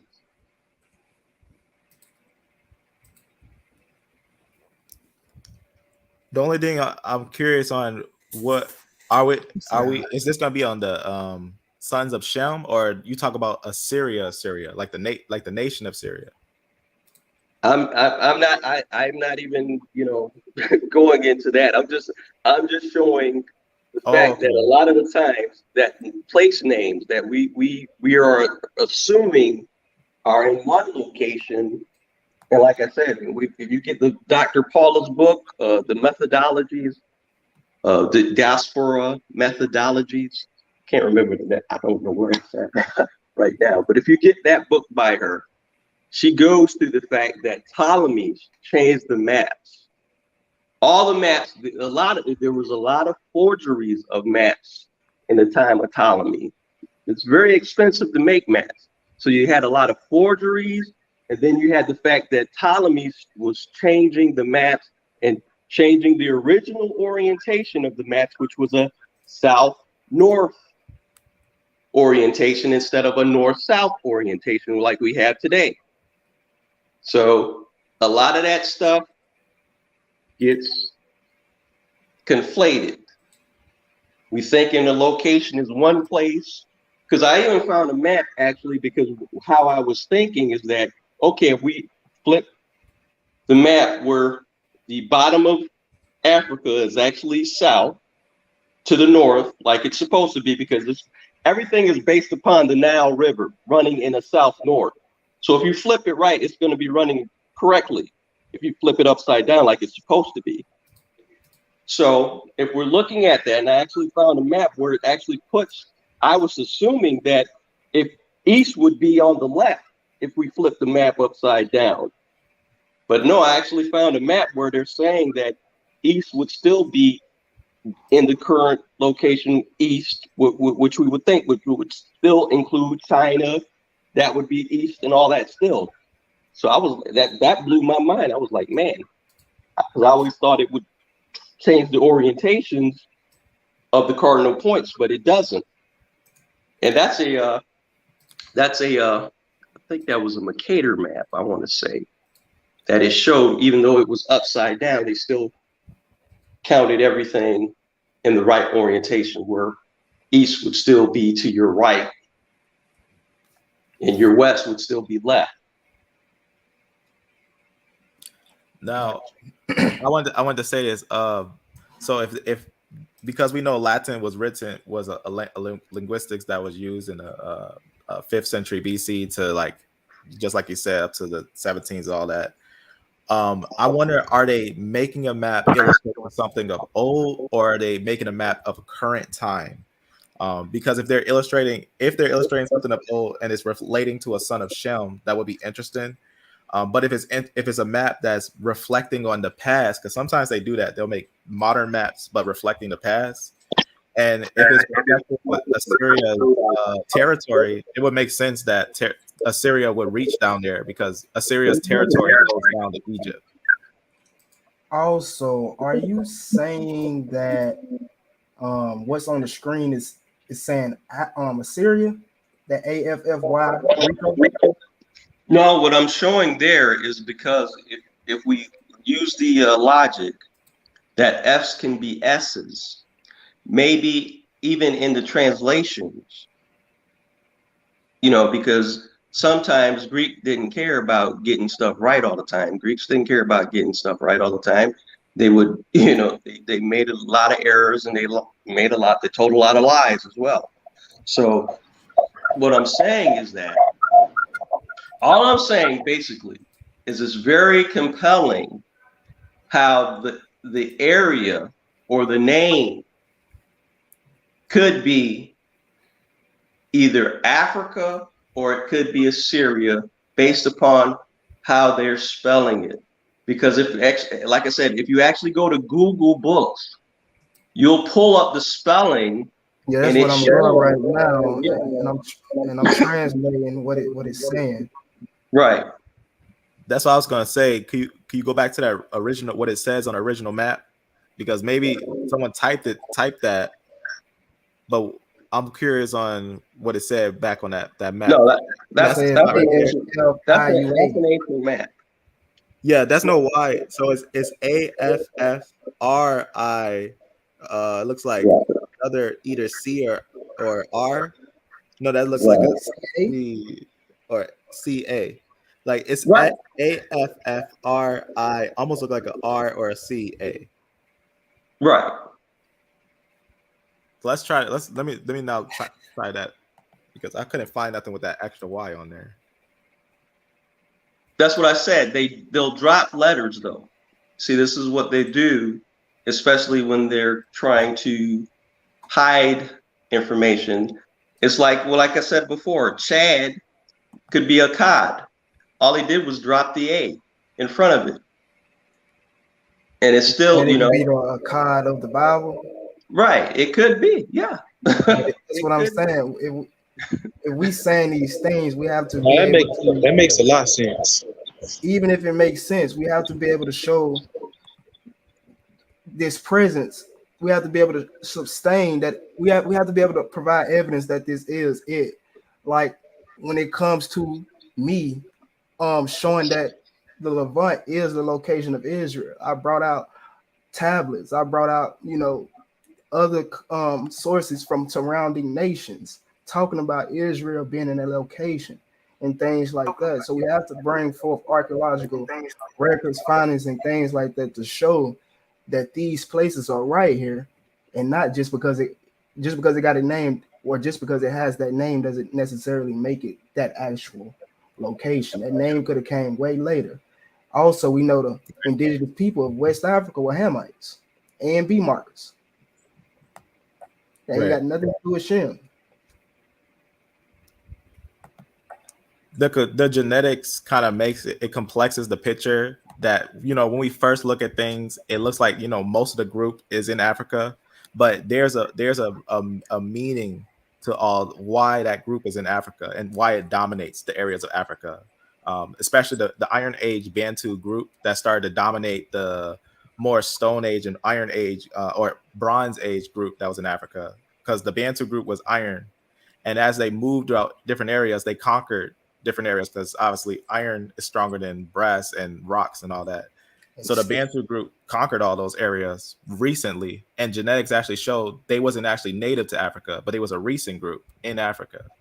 The Bantu group is a recent group in Africa. I even have did a conversation just recently on that, on where did the Bantu or the group of the E1B1A group came from. So even though it says, that this group was in Africa, or, in the sense that there's a lot of different illustrations where we can kind of try to move the biblical narrative instead of putting them above Egypt and put them under Egypt. Because when we think of which one's under, which one's above, because that can happen sometimes. You got to put it on the side, but you got to match historical references. And just like I told the brothers on Instagram that keep trying to say that, the biblical land of Israel is in sub-Saharan Africa. If it is, we not Israelites. Yeah. So stop claiming to be. Yeah. It all I'm proving, and basically we're not in disagreement, because we know that migrations, people change location names. That's all I'm showing, is that Yeah, name, that's facts. that name could possibly be arranged in a way to mean Assyria as well as it could mean Africa. That's all I'm showing. Right, and even with the Ochad thing, people have proposed that was named by Israelites, because you see Ochad, or you see Ochad or Chad in the Bible. I'm gonna be honest, that does make kind of sense. Can I show my screen? I just want to show this for the consciousness sake, because Yeah, show your screen and then let Isaiah say what he was about to say. So go ahead and get your screen ready, and then he'll talk while you going at it. go ahead. The Chad thing that does make kind of sense because that could be named after Chad from the Bible. Yeah. And even you can say Mali the same thing, the same thing. The Mali Empire. So I was gonna say, because on that map, like I said, we don't have information or a background on it, or no document on it. We don't know if it's reflecting the past or if it's pointing at something in the future, or something, or not in the future, but rather in the present of that time. Because if it was talking about like a long time ago and Assyria reached down there to Egypt, Assyria historically, because if we connect different historical writings, we know that Syria Mm, went into Egypt. Assyria went down to about this area, and that's what a map was pointing out about this area. So we know Assyria went down to this area, but the only thing is we can't say that Assyria was only in this area because we got historical writings that Assyria came up here, and we even got his the designs of them basically torturing the people throughout the right. land, because that's what Assyria was doing. Assyria was not a hidden nation; it was a nation that was known for its scare tactics. And you brought up a great point I just want to make reference to. We also have archaeological records of a Assyrian siege ramp that's mentioned in the scripture in Israel, Right. right? That's absolutely. Also, what you making mention of the Assyrian Empire reaching all the way down into Egypt, it also reached down into Ethiopia because we have West Africans that have oral traditions of being run out of East Africa by the Assyrians. And that tribe is known as the Gadambe. They were attacked by the Assyrians in 600 BCE. We know the Assyrian Empire was stretched all the way down into Nubia during that same time period. You know what I'm saying?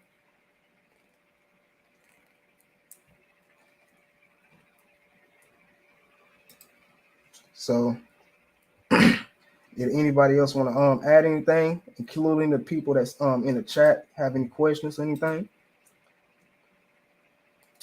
Can I still be heard?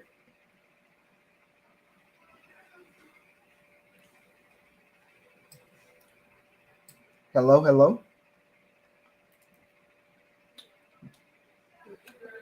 Well, it seems as if I'm the only one left. Give me 1 second. Make sure. Let me check on my end and see if I'm having problems again. I can hear you. Yeah, so I guess that's just them. My Okay. thing just my it just died. But I was gonna show exactly what you were talking about. We got the stones up where they were at. Yeah. Yeah, and they even depicted the Syrians even depicted the siege ramp when they was sacking the Israel and taking the northern kingdom away. hmm I actually was looking one day at some of those sources and stuff of the land of Assyria, and we know that when they look at the like was it Lanquish? How you say that? Lanquish inscriptions. Ah, That's yeah, Lachish. Lachish. That's how you say it. The Lachish Yeah. inscriptions. I found an interesting thing that was talking about something I don't really know a lot about it, was going on with it because I'm still building on it, but I did find something kind of interesting about the Lanquish inscriptions. I want to talk about real fast if I could. It has to do with like the Natufian and stuff. Kind. I'm put my screen share on. And brother Isaiah and brother Doavale, free field to chime in. I just thought to show this since we're on this topic, and I don't think I would end up talking about this randomly. But I ended up coming across this thing that was talking about bioarchaeological analysis of culture and transmissions in the southern Levant using dental and uh, nomadic traits. So it's interesting because what it ends up finding is, I'm just going to read a highlight from it right here. Or I'll just try to find it on here. I'll find it on this thing. Maybe I could just find it. Okay, right here. This is what it says: 17 traits from Dothan and Lachish were compared with basically dentations from the Byzantine Jerusalem monastery, Iron Age Italy, and Natufian group. Early, basically, your Natufian, most people know what that is and whatnot. But Yeah. what they were doing is that they were comparing these groups, because I was talking about how we got skulls of the Byzantine Jews and their doikosophatic and whatnot. But we know that the Byzantine and the Natufian, all those groups, they have a lot of similarities.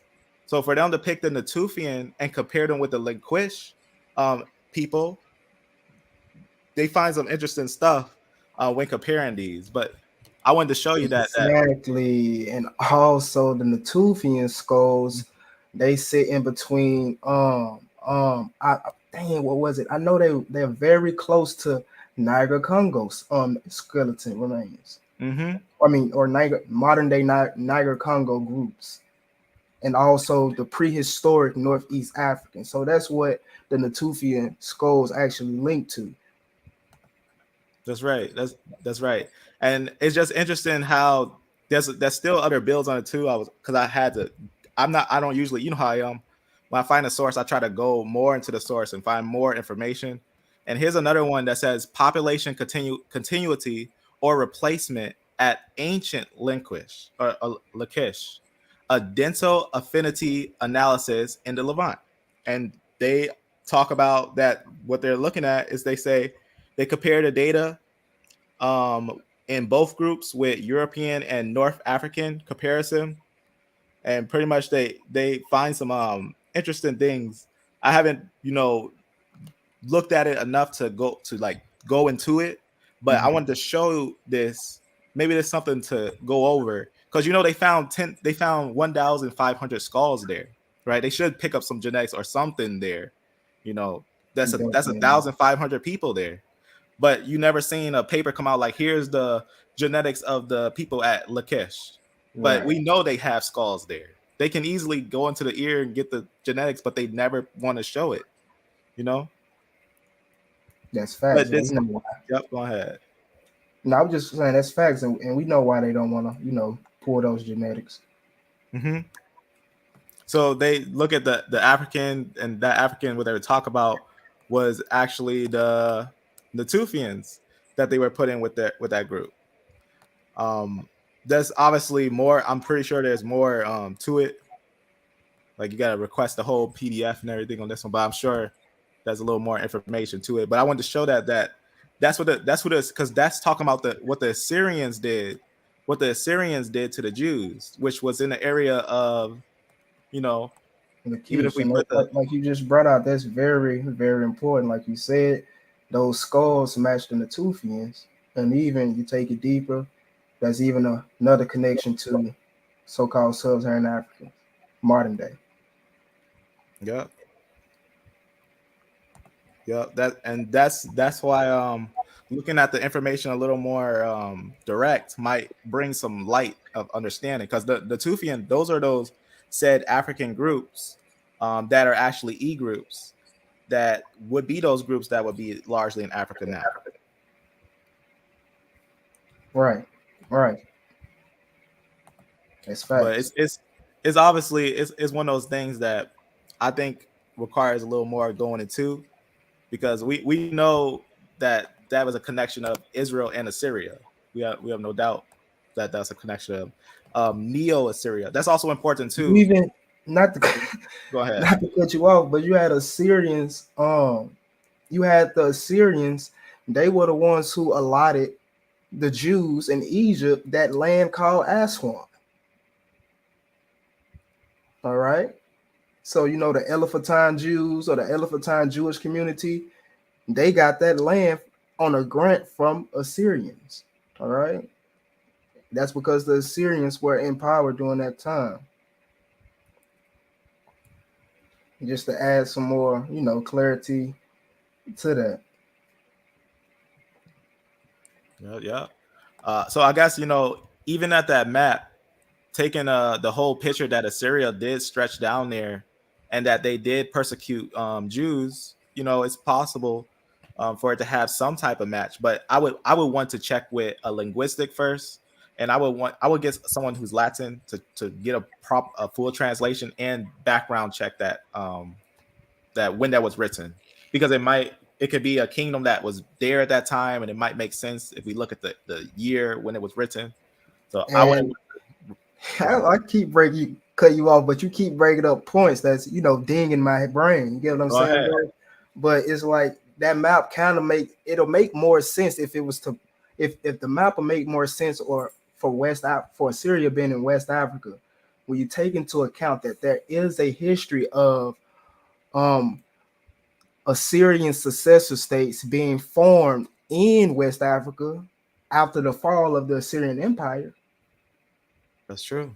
The Kumbi state is supposed to have been in Kanem Bornu, which is in West Africa. Kebi It's State. said to, right, the Kebi state. It's said to supposed to be founded by the Assyrian refugees. I also found sources that African sources. Okay, I tend to lean a little more toward people who are from the continent that said Kenya was actually part of the Assyrian Empire. So if I say Assyria, I could very well be meaning Kenya. It's in Africa, if you want to say that, So it's a lot of, you know, give and take in either direction. But Yeah, like you like said, everything is, our people went everywhere. So, and like I said before, just because I call a place one thing don't mean you calling it by the same name. You might call it something totally different. exactly, exactly. That's true. That's true. Let's see. So, family, please, please, please, those who's tuning in, if you have any questions, go ahead, drop them. If not, we can continue to have a conversation or wrap it up here soon. It just depends. Did I Brother read? Isaiah, go ahead. Did I read this part from this note? Because this little part from here, I downloaded the PDF and I took a screenshot, and I went to read that. I should have read the screenshot real fast, because it does look at the skulls of Lachish, and they found this is what they talk about. He says he concluded that the collection was largely heterogeneous. Probably said that weird. Mm-hmm. Um, having close affinities to North African, Egyptian, and Nubian groups, thus claiming the Lachish collection to have an Egypto-Nubian presence. That's facts. So let's get those genetics. They said it connected with North African, Egyptian, and Nubian groups. And when And you think I about seen it, the geneticists try to say that Israelites were Egyptians. So a lot of people believe that. A lot of people believe. Well, you look at the narrative; it kind of is so. But some scholars say that the Israelites were just Egyptians that invaded the Levant and took over those Canaanite tribes. But what I was gonna say to about what you just said about them or about those skeletons showing or reflecting Egypto Nubians, it'll make sense because that's the area the Israelites came from. The Egypt Nubia area. Well, not necessarily Nubia, but more Egypt. this basically confirms that the Jews that were slaved by Assyria and that was put in Lachish were the same groups that went into Africa, because we know that the Israelites were actually Mesopotamian, and I was doing the live on that, and I proved that the E groups are Mesopotamian. That there's a lot of E groups from areas of upper Mesopotamia to lower Mesopotamia, connections to to Syria, Mm-hmm. and we know that also that part of that group went over to Susa and dwell in the area of the BMAC culture, which has a large E portion. And And which would explain why those Shusha look Negro. exactly, and this basically shows and directly pinpoint Lachish that they already had the information of, and they don't want to show the genetics that they're Negroid, that they're actually this is actually showing them because Egyptian, North African, Nubian, that's Negroid. That's just pointing that the people that they found in Israel was Negroid. They're not the same like the sea people, Canaanites that came there. They're not like the other invaders that came over there. That's that group that is the Israelites. That's what's interesting about Linquish. It's in Israel. It's saying that this is the group that was in Israel, so it's interesting, you know. Yeah, indeed, indeed. Brother Isaiah or Doyle, would you all like to add anything?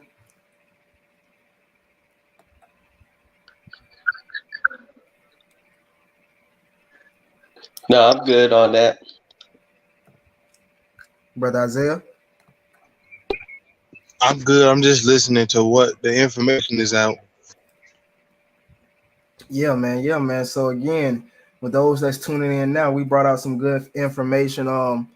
Bringing out a translation of I guess you can say a book known as Archives of Morocco. Just talking about different migrations of Israelites from North Africa and also coming in from Arabia and Egypt into Negrita or West Africa. Okay. So if nobody else has anything to add or anything to say, we can get ready to wrap it up. I probably will try to come back on tomorrow. But if anybody has anything to say, you can. Yeah. Did nobody picked up that book yet? The Decolonizing Arts-Based Mythologies, Researching the African Diaspora by Paula D. Royster. No, sir, no, sir. What is it going into? What I'm going to do then, I'm going to chapter 6. I'll send it to you because it talks about how a lot of the stuff that went down during the Ptolemy time of how they changed the maps and changed location places. She even shows, and she shows with the old maps, how Sinai, the original name was not Sinai, it was Sina, and they moved it out of Africa and put it on the Arabian Peninsula. So she actually shows you, and she goes through the etymological names and shows you on the map that they did switch it, the location of it. So it's just a lot of fascinating information that she goes through in the book. But that's in chapter 6. So I'm gonna go ahead and make a copy of that. It's only like I think I was looking at. I think it's like 25, 30 pages, and I'll send it out to you, son of Yah. Okay, I'll read it. I'll read it today. Yeah. Oh, sorry, yeah. Yes. Did you get that link that I showed you of that brother He's misrepresenting the tribe of Gad? He's scared. He's scared. You know how those brothers talk. He getting calling me nigga, this and that. He asking me what's the mark of the beast. I'm like, man, I'm here to ask you if you want to have a conversation, a live conversation. I'm not asking you anything about what you're talking about. He's scared, man. He didn't want to have the debate. He said I only been doing this for 1 year, and also I'm not on the highways and byways teaching, so I guess he's too good for me. You hear me, brother Isaiah? Yeah, he muted. Oh yeah, he muted. Yeah, man, but I reached out to the brother. He wasn't trying to have that conversation. He wasn't trying to have the conversation. I just asked him, would he like to have a live conversation dealing with who are, the quote unquote 10 tribes of Israel. And it's sad because when you just want to have a humble conversation, let him present his case, you present your case. Sometimes it's like that. People say they type a lot of stuff, but they don't want to come up and talk because they're afraid that's going to change their worldview. They're too afraid that's going to change how they are seeing things. They kind of want to say things and project it so that others just stick with that status quo. But when you have something that is sourced and cited, it becomes more credible, and it could change people's worldview, which we've seen.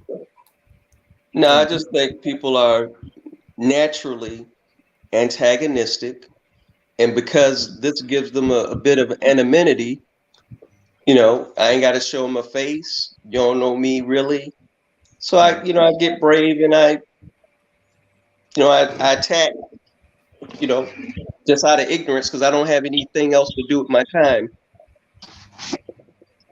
Yeah, that'd be the main point, not having nothing else to do with your time. These brothers. Yes. What did the brother say to you about that link I showed you? Let me see if I can pull it up. Let me see if I can pull up and show you it right here.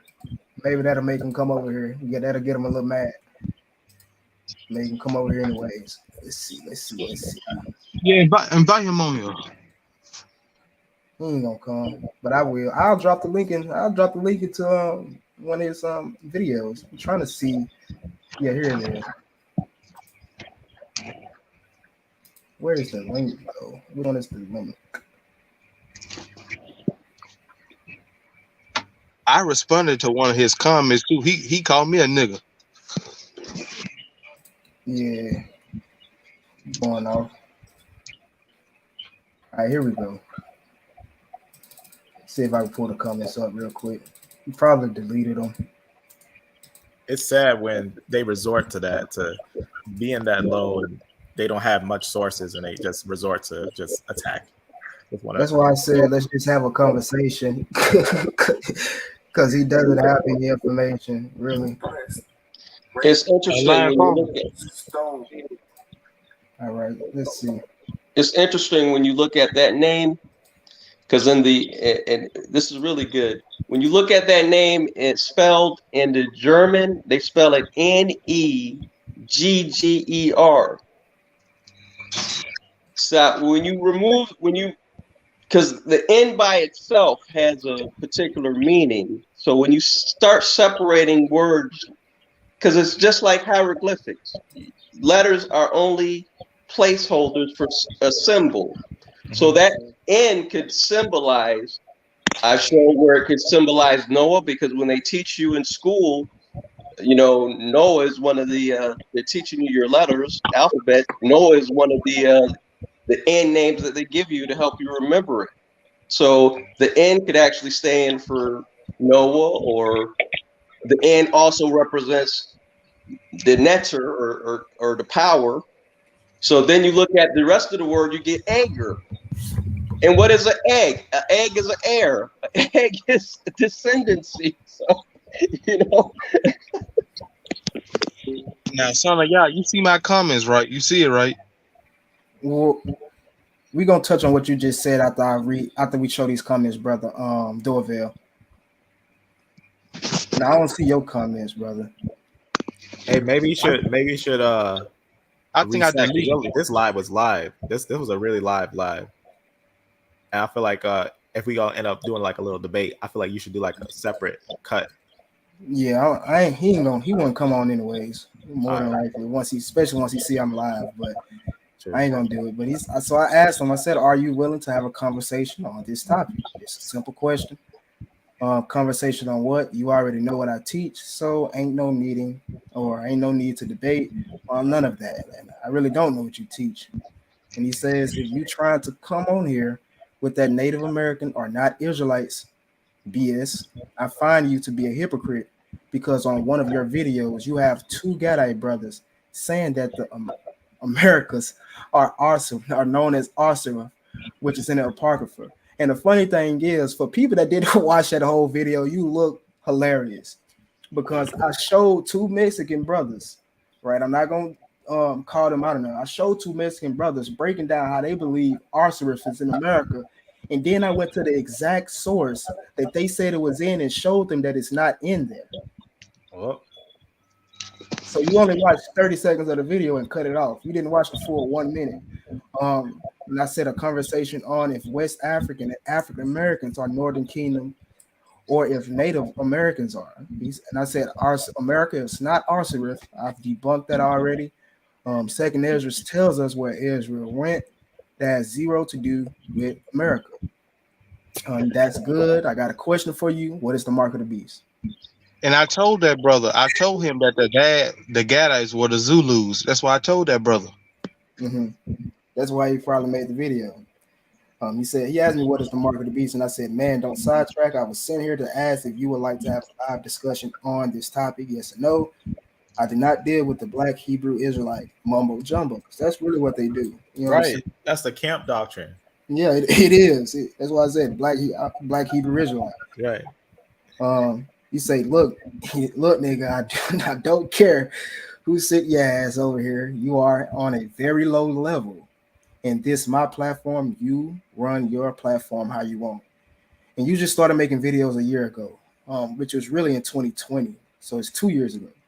And he said, neither are you on the highways and byways teaching. And I said one more time, do you want to have a conversation? Yes or no? I understand if you are afraid.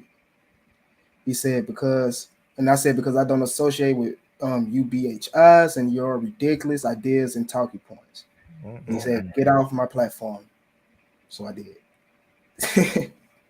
You know what's sad when they have a platform and they choose to say, you know, it's my platform, I can do what I want, but they're taking historical truths and trying to twist them, and that's what's the problem. Is that it doesn't matter what platform you're on. If you take truth and someone calls you out on it, you got to be able to present your case, because you're holding truth to account. You're holding the history to account. So if he's making a claim, he also has to back it up. He can't just rage like that. That I just saw that. That was childish. You know, Yeah. all you did you came straight just for the answer. He came with total disrespect. It was crazy. Yeah, we have to withstand scrutiny. You know what I'm saying? It's people that y'all should have saw the comments after that Moorish genetic video. You know what I'm saying? All those racist comments and people mad. You know, so you got to know how to compose yourself in conversations, regardless. That's fact. And I want to mention this. Go ahead, brother. And I want to mention this. They claim that Osiris is in America, but actually Osiris is actually in the Middle East. So how is it possible they went across the Indian Ocean to get to America? That's impossible. You know, they say that it's in a book, a Christopher Columbus book, but it's not. They say it's on. Even if you go to the Jewish Encyclopedia, it literally would say that Christopher Columbus said that Osiris is in America on page 15. You go to the book. I read from. I did this live. I read from page 10 to page 20. It said nothing about Osiris. It said Christopher Columbus was fond of the Bible and he liked to read the book of Ezra. So they read that source, that they read what's on the Jewish Encyclopedia and run with it instead of fact checking the Jewish Encyclopedia. I should actually send a redaction letter to the Jewish Encyclopedia for, you know, spreading that false doctrine, because it's not even in the book. Somebody don't believe that that is in the Middle East. They saying it's in Africa, even though we, you know, That's just because it's a map that says Ark, but I don't really know. I don't believe Arsarif is a location, because if we break down Second Esdras, it literally tells you what's going on. You start from verse 1. You'll understand that Esdras is having a dream. He sees a great multitude returning. That great multitude was the 10 tribes of Israel. They shall be dwelling with the borders of the Most High, which is in Jerusalem. right, and that could just represent the end gathering. That could just represent Actually, the end gathering. I found an old source that puts it in Ethiopia. What, Arsarif? Yep. See, so again, but I don't believe Arsarif is a, me personally. I don't have any sources or nothing on it. I'm just going from what the scriptures say, and based off the information we have, I wouldn't say Arsarif is a definitive location.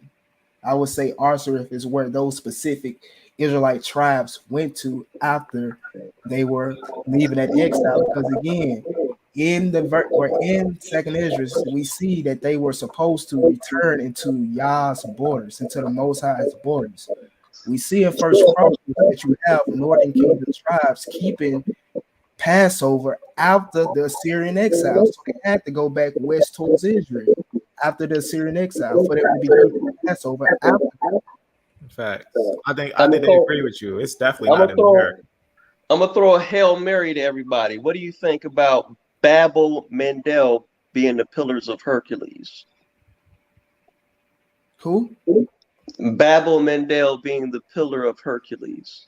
Is that a location? Yeah, that's the little area between Oman and the continent of Motherland. Now, I have a source that actually talks about the connection between Spain and Libya actually being the pillars of Hercules. Yeah, I hear you. I hear I don't you. even know what. Yeah, y'all go at y'all go at it. I don't know about But that. but remember, it's just signifying pillars, and that a pillar. The pillars is a isthmus that would be the same as actually where Gibraltar is. So it's interesting because like I said, a lot of the stuff you can read, Kenya being where Zion is located, and uh, I mean, I'm not you gonna know, lie, that's actually really interesting because that's basically talking about the corner of Yemen and Africa.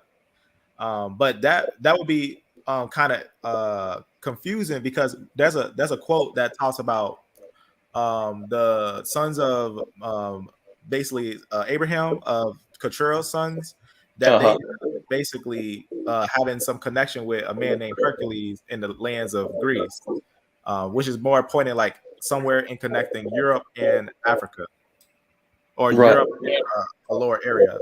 But I can see what you're saying because that one I was Right, their right, source. right, right. The brother Neri Yahoo. I'm about to share my screen because the brother had to go, but he just posted that. What you just said, so it might bring a little clarity to the conversation. Because again, I don't know much about this, but I'm gonna just show this source to see what you all have to say. And this is on Facebook, the Genesis 49ers research page. If anybody wants to join, a lot of source material gets shown. But this is from the Tower of Babel. Again, a brother Neri Yahoo shared this. And down here is where it gets into what y'all are talking about. But it says a couple of interesting nuggets surface in the Josephus quote. To one, in the name of Africa, Josephus relates that the name Africa comes from Abraham's grandson, Ephir, Afar, or Afrin. Hence the name Africa. Think Ifrika or Ofrika. And again, these people today are known as the Banu Ifran. He points out that Ephir went to war with Libya and won and settled there. Jackson, who also went into Africa, as they together were auxiliaries with a leader in Greece named Hercules, who fought against Libya. Mhm. So does that go with what y'all talking about? Yeah, that's Yeah. why, and that's the reason why I'm saying that Greece apparently when they took Libya, it was around the area of Spain, but when they took Libya, which was that corner of Africa, they stretched all around there from the area connecting Greece and Arabia, and basically conquering throughout the area of Libya, going up to the corner of Spain. Yeah, but what I want us to try to keep in mind as well, we didn't have a Regents board that certified location names Can I show my in those screen? times. So basically, people, would could have any name they want for a location, and it not be anything that you claiming it is. Especially if you're dealing with people who are traveling and merchants. Uh, and I'm not sure if that's the city I'm supposed to be trading in, but the people telling me it's the city so that they can get my goods or services. So you can have a whole lot of different misconceptions and things going on in those times because you didn't have anybody overseeing that this name was stable for one location like we do today. Right. So So he's go ahead. here's a this gonna be a map from 400 to 400 BC. There's like 484, 425 BC. But we can see this is a map by the Greeks. Herodotus basically laying out the land of the layout of the land. A lot of people know it as just the world according to Herodotus, and he would be a Greek, and he's just recording that we know Babylon was here, Assyria was here, Susa was over here, and Libya was the one that was taken. That's the one that was interesting because he recognized that Libya was here, and Libya was the one that was taken by the sons of Abraham. And then you see right here, he mentions that the pillars of Hercules were right here. If Right. That's somebody would what like to he's. educate me real quick, about 5-10 seconds, what is the pillar of Hercules? It's So just that little gap between the two. Two Uh, continents. right. Oh, So okay. anytime you have a little gap, just like you have at the Bab el Mandel, where the Oman yeah, right here. and Africa, yeah. So that's that little gap there would be a pillar. They consider that a pillar. Okay. Okay. So that's what I'm saying, is that the fact of the matter is that some of the people could have called that a pillar of Hercules. The name wouldn't be synonymous with one location, especially if you're talking about people traveling all the time, moving all Well, the time. Well, that would then make sense again, if they was of the same stock, right? Right. Right. Right. If they were the same stock, or or know the people that, you get what I'm saying. If they had relations, that'll make a lot of sense. Right. I was Because gonna say that because that read, because the reading in Josephus, if we look at it carefully, we got to also remember that it's showing us like the path that is taken. You know what I'm saying? And I feel like if we was to make this the pillar of Hercules, it would also kind of confuse it, because the pillar of Hercules was kind of known to a lot of different people. right. But we're not at odds. All I'm saying is that some people might have called that the pillar of Hercules as well. That's all like I'm a second saying. pillar. For example, like today, I brought out how Eldad called West Africa Havila. Right. That's not the biblical Havila. He's just saying that because it was another land of gold. You get what I'm saying? Right. Havila is associated with the land of gold. You know what I'm saying? So that And then even on that Herodotus map, you see how large Libya is. That he's counting Libya. Also notice he don't even have the whole continent of Africa, because they didn't know about anything beyond the Sahara during those times. Plus, on top of that, you're talking about this. I think you see, this is a lot of things that we don't take into account. Is that, like I said before, I think on the previous, is the interior lakes of Africa. A lot of them are dried up. A lot of the times, if they're talking about they were traveling by way of those interior lakes, and it was an easier way to get to West the Africa. other area of Iberia. So because in Iberia, you had Iberia in the Caucasus area. You had Iberia in Spain. In Spain, you had Iberia over in India. So the name Iberia was not static in one location. Shalom, Queen. Go ahead, brother.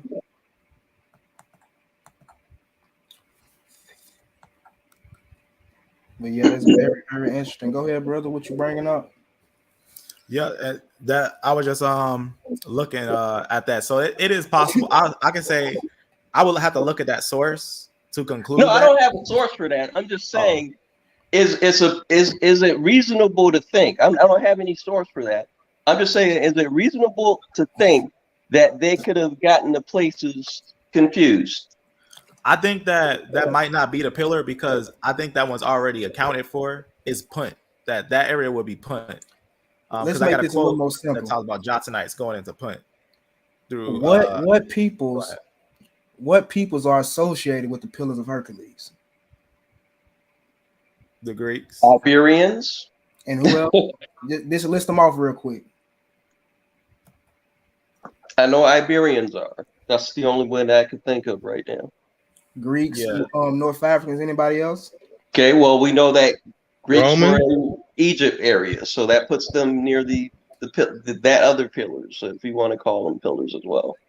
That's why I asked what tribes or what people are associated with this pillar of Hercules, because if they are in one location but not another, Well, like I said, I'm not hanging my hat on that. I'm just wondering if some of the people could have gotten it confused in those times, to get that area confused with the other pillars of Hercules, because I think I did read a source where it was kind of confusing, and I just surmised that maybe could that possibly be a pillar of Hercules too, that they would have used or referenced, you know, I wouldn't different. um I wouldn't think so. Because the part, like I was saying, the area of Yemen, we know that they talk about how Jotsonites go through the area of Yemen and they go through the land of Punt and then they go into Abyssinia, which is Ethiopia. And Actually, Abyssinia I is just actually remembered. Abyssinia is Actually, I actually just remembered. named.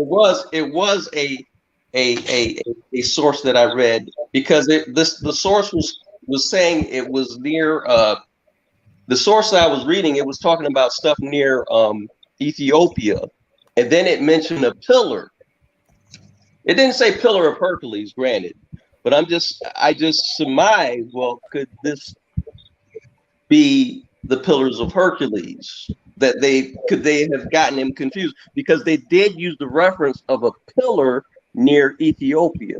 So Now that's the thing too, because a pillar versus pillars of Hercules, because the pillars of Hercules just represent these two continents that look like they should be touching, but they don't touch, and they're so massive. So it's like basically the reason why they call it pillars of Hercules, because they like basically saying that Hercules is holding them back, pretty much. right, and that Right. would be So the hold on same in real that quick. location as well. Hold on real quick while answer this question real quick, but y'all can continue once I'm done. Just drop your email in the chat for me real quick and I will email it to you. I will email the full document to you. It's not going to be translated, though. If you want the translation, I'll email that to you too. But go ahead. Go ahead. No, that's it. No problem. Like I said, I was just, you know, So like I said, it's kind of like you're saying, like, keep your eyes open, because sometimes places can be renamed, like have different names sometimes. right.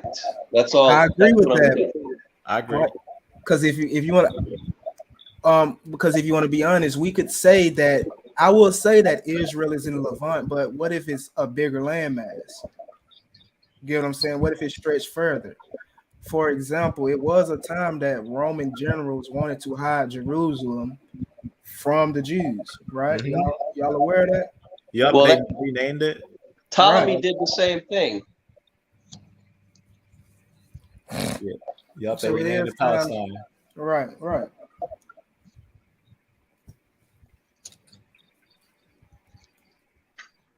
But this chapter, because actually there's a map that shows the Levant is in the Nigeria area, and it actually says Levant.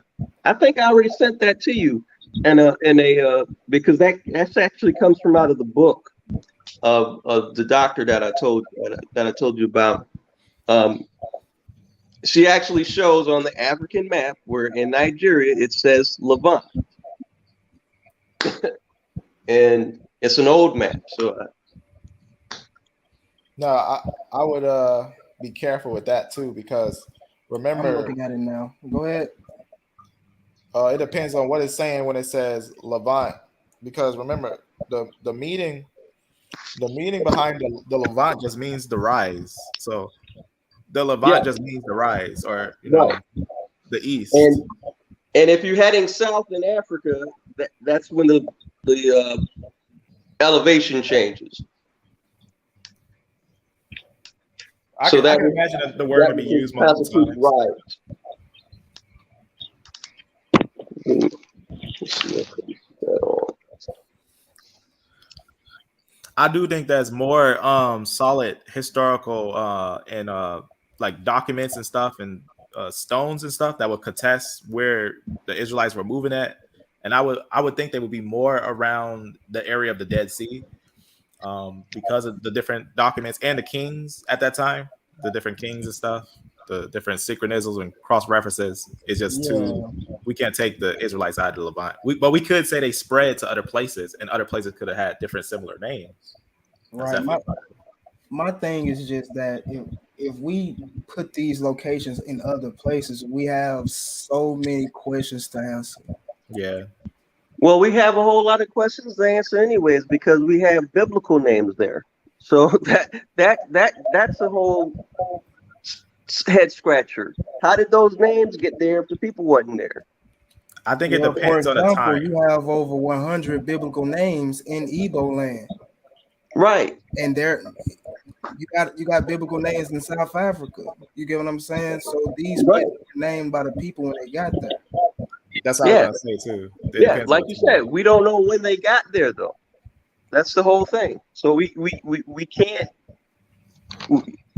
say 100% of anything other than that they're there, and we have to try to make a reasonable, educated guesstimation at what it means. Now, my statement to that is that we actually can know 100% if they were there. That's why we look at the genetics and see if we can find fossils there at that time. But I actually have a paper that tells us, like, if you believe that D and E groups or the E group is the Shemites, I have a paper that tells us the Shemites or that E group wasn't in Africa that long. That it was actually recent that it got down there. It actually would show that it started outside of Africa first. There's a lot of Basically, right, like the brother just said, like basically your Igbo, your Yoruba, your Akan, your Bantu, Zulus. right, your Bantu Zulus, they are not native sub-Saharan Africans. They would have been migrating from what we call the Middle East, the Levant, Arabia, and North Africa.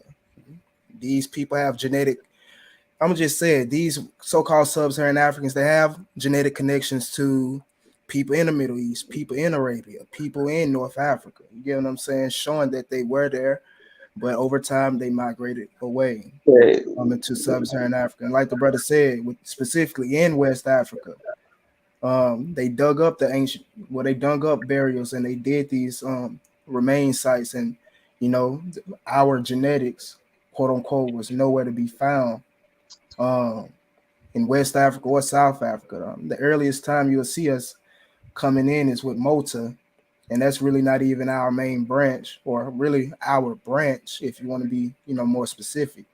And that was in Right. East Africa. You also got Ramses the Third in Egypt, but they tell you, or his DNA, or they tell you on the DNA site that he was from Western Asia. And he's, the same genetics as quote unquote sub-Saharan Africans. They didn't say he was from sub-Saharan Africa. And we also got a geneticist that said when we had tested the oldest E1B1A in Africa, Mota, he said that I was right, that Mota's not truly African because that group actually travels from Eurasia into Africa. It actually started in Arabia and dwelled in that area and diversified. And that's why you got that large Natufian group. But it does go into Africa. As we know, the Israelites developed in Africa, in Egypt, and different areas. But it doesn't start in Africa. It's not a lineage that was solely in Africa and then came, and that's where it always stayed in Africa. It's not even only in Africa. That's the thing. We would even have to explain that. Why is that lineage not only in Africa? Because the world will believe that lineage only been there, but the fossils will say, as other geneticists say about that line, that it's not actually African. As he said, you're right. It's not truly African. That's from a geneticist that I had showed the other day. Pretty much this. I'll show you what he looks like, the geneticist, when not just to show his face Yeah, from this geneticist. genetics pretty much, you know, brings out a lot of history, or shows migratory history rather, not So the only problem I have is, have they dug deep enough, Yes, or I was gonna say that too. That I have a paper. or did they search well enough? Because they don't do a whole lot of archaeological work in Africa in the first place.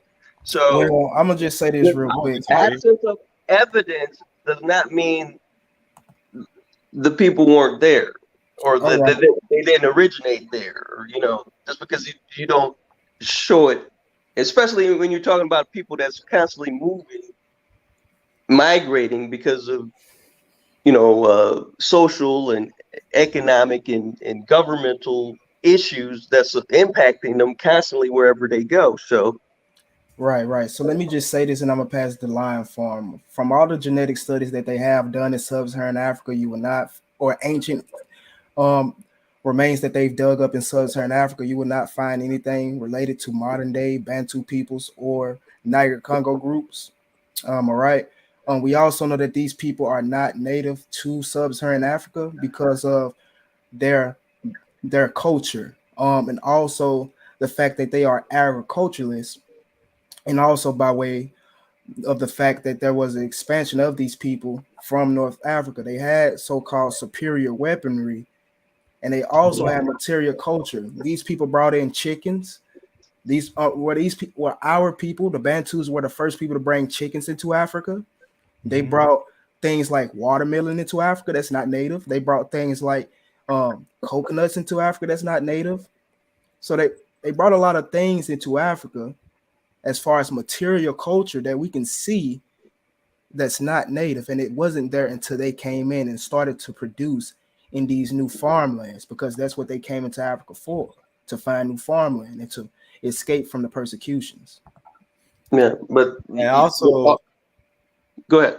you know how they put on the Bantu migration, they always put that they start here. Now that was actually made on an assumption. They actually did a study. They brought out a paper in 2020. Nature study first ancient DNA from West Africa illuminates the deep human past, and this is what they found out on there. This is what they found out. None of the sampled individuals from Shum, Laka, are closely related to most present day Bantu speakers. It's basically saying that ancient people in that area aren't related to the Bantu speakers. They're actually A and B groups. That the A and B groups would be the oldest groups in that area, because I also have a paper of the exact lineages that were there. Because the Bantu groups are the E groups, and the E1B1A groups only get there in the Iron Age. And if you look up the Iron Age in Africa, the Iron Age starts about 200 BC. So the oldest E1B1A groups are only Iron Age Bantus that come down there relatively recent. So that was from St. Louis University. That's interesting because actually on the my ancestry report, not my ancestors, what is it? My true ancestry. That report, the Shroom Laka shows up on one of my descendancies. True ancestry, you gotta be careful with it too, because remember, it's using your autosomal. It's using a mix of your father line and your mother's line. So Hmm. you could also consider that the female lines move deep into Africa, but there's a lot of papers that would tell you that a lot of L lines actually started in areas of Syria and Arabia. Well, let me ask you then, because I actually just did the report that I got was just my Y report, so it shouldn't pull up. Would it still pull up Well, mitochondrial if I only gave my Y? true ancestry doesn't only use your Y report; it uses your autosomal. Like for example, what did you upload? Where did you upload from Well, I did 23andMe? 23 and Me, and I did That's just the Y. autosomal. Okay. That would be actually autosomal. Because I actually tried to upload only my Y chromosome on there before, and because I wanted to see, because my Y chromosome obviously would tell a major difference from my mtDNA, but Right. they only show my autosomal, which my Y chromosome is R, so it should show my line all outside of the area in the north. But my true ancestry, I have a L lineage, so it shows on my true ancestry my lineage only in Africa. Yeah. Mine. Well, it shows mine in Africa and only Iberia Peninsula. It doesn't give me, even though the other ones are like my ancestry, it's giving me Irish and Scotland and you know, but Mhm. my true ancestry only keeps me in Africa and the Iberia Peninsula, which I don't understand. Yeah, and it's kind of strange too, because my true ancestry, when you actually break down what they're actually doing, they're taking uh because if you take an autosomal test, it only goes 500 years back. But if they take an autosomal test from, let's say, someone that died, said 2,000 years ago, they can compare your autosomal to that ancient individual, and that's what my true ancestry is doing. Is that they're testing you to autosomal that was taken from ancient individuals at that time, and that's a little better than what 23andMe does or any other company that gives you an autosomal test. No test does it like my true ancestry that actually gives you autosomal connections of ancient individuals. And that's actually kind of it sounds like, what's the difference, because you're getting an autosomal, because one, you're most companies autosomally test you to modern people who are living now, but my true ancestry tests you to ancient people who are living at that time. But again, that's taking autosomal, usually more focused on the female's line, connecting those things and whatnot. But you still get like some things from the father, but not every single thing. That's more like, it's better when if they had the ability to just show Y and or just show mtDNA separate, because it would make like you said, it would make a big difference. It would make a big difference, but they kind of do it off that autosomal test, and it also requires that company that's doing that autosomal test to give you the most information possible. So it's kind of working off of their information. So if that makes sense, it's just comparing your autosomal to different ancient people's autosomals, but mtDNA wise, because the autosomal test is more lean towards the mtDNA wise. Only reason I say that because I was doing a study on the PCA studies of autosomal linking of the Natufian and the said Mota groups, and that's how you can connect them. Only if they're taking the autosomal from that direct this person, then they can connect it. Well, see, now you bring up an interesting because they say that they can read MTA DNA back through history further than they can the Y DNA. So I'm wondering, how can they always come up with these,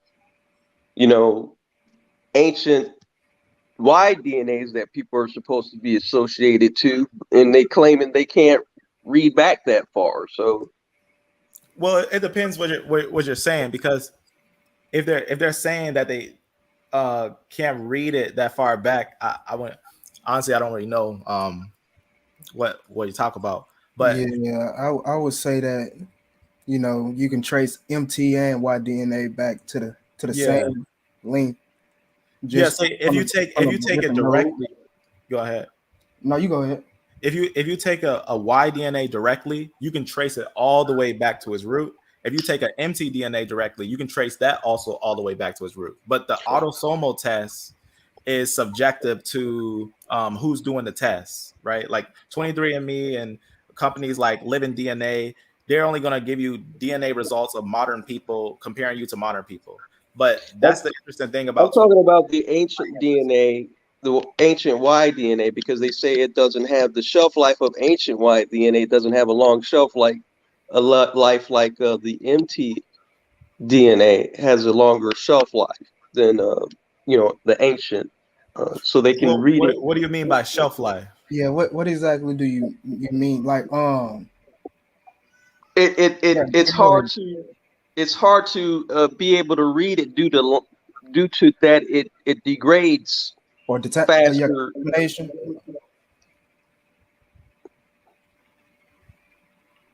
Yeah, it Go degrades faster. They say the Y DNA degrades faster than the mtDNA of a female. So they just say it's harder to get, you know, the age. Like people try to say 25,000 years for Y DNA, but they say they can't even read back that far because it it it degrades too fast. So basically, I think what you're more saying, because it is proven that autosomal tests only go 500 years back. That might be like what you're talking about. Okay. And that's because like certain companies like 23andMe, but like if you go to like GEDmatch for something, for example, that's a company that takes ancient people, take their autosomal findings and put them into like a category, and it takes your autosomal and not comparing it to, like, sometimes they compare it to ancient people, but they're also comparing it to modern people. So it's like a give or take. You get in both of the worlds there. But like my true ancestry only shows old, but GEDmatch, like for example, I know someone or GEDmatch got a result from the Natufian, and it was a female who got a result from of the Natufian, and that's gonna kind of show more a link of ancient people, because you don't have to worry about if it's degenerating or anything, because they're taking your living DNA and comparing it to someone's ancient DNA, and basically comparing it genetically. But if you want to compare it by Y DNA, you don't even need a test. If you already know your DNA, if you know your Y DNA, your mtDNA, all you have to do is look at their mtDNA or their Y DNA. You don't need to do an autosomal test. An autosomal test is just to see if you're autosomally connected, which you really don't need to do. All you have to do is look at their Y chromosome or their X chromosome, and you'll get a good idea. But it would make it wouldn't matter if you're a man looking at mtDNA. You would rather want to look at the Y DNA, because the mtDNA changes as sons are born from different women. That's what that autosomal is. That mix of different women is what they're testing. And just going 500 years back, because if you think about it, on an autosomal test, they'll show it on the PCA or the stretch, that they'll basically show a kind of like maybe I should show a picture of what it looks like. Basically, it's showing a time range, because they only can get a certain time range. They can only get within that 500-year range. So even the ancient genetics, like let's say they connect you with someone from 2000 BC, that's only giving you about 500 years of that individual. So you're getting the autosomal mix of that individual within the 500 years of his life. But still, that's subjective. All that's still subjective, because autosomal, you're just testing their, you're not getting a direct pinpoint on the Y DNA or the mtDNA. You're getting, the autosomals. So we could say that they're just basically cousins. Yeah. It's basically like, let's say I was introduced in Israel, right? And I had, just like it says, at the third generation, I keep having kids, having kids.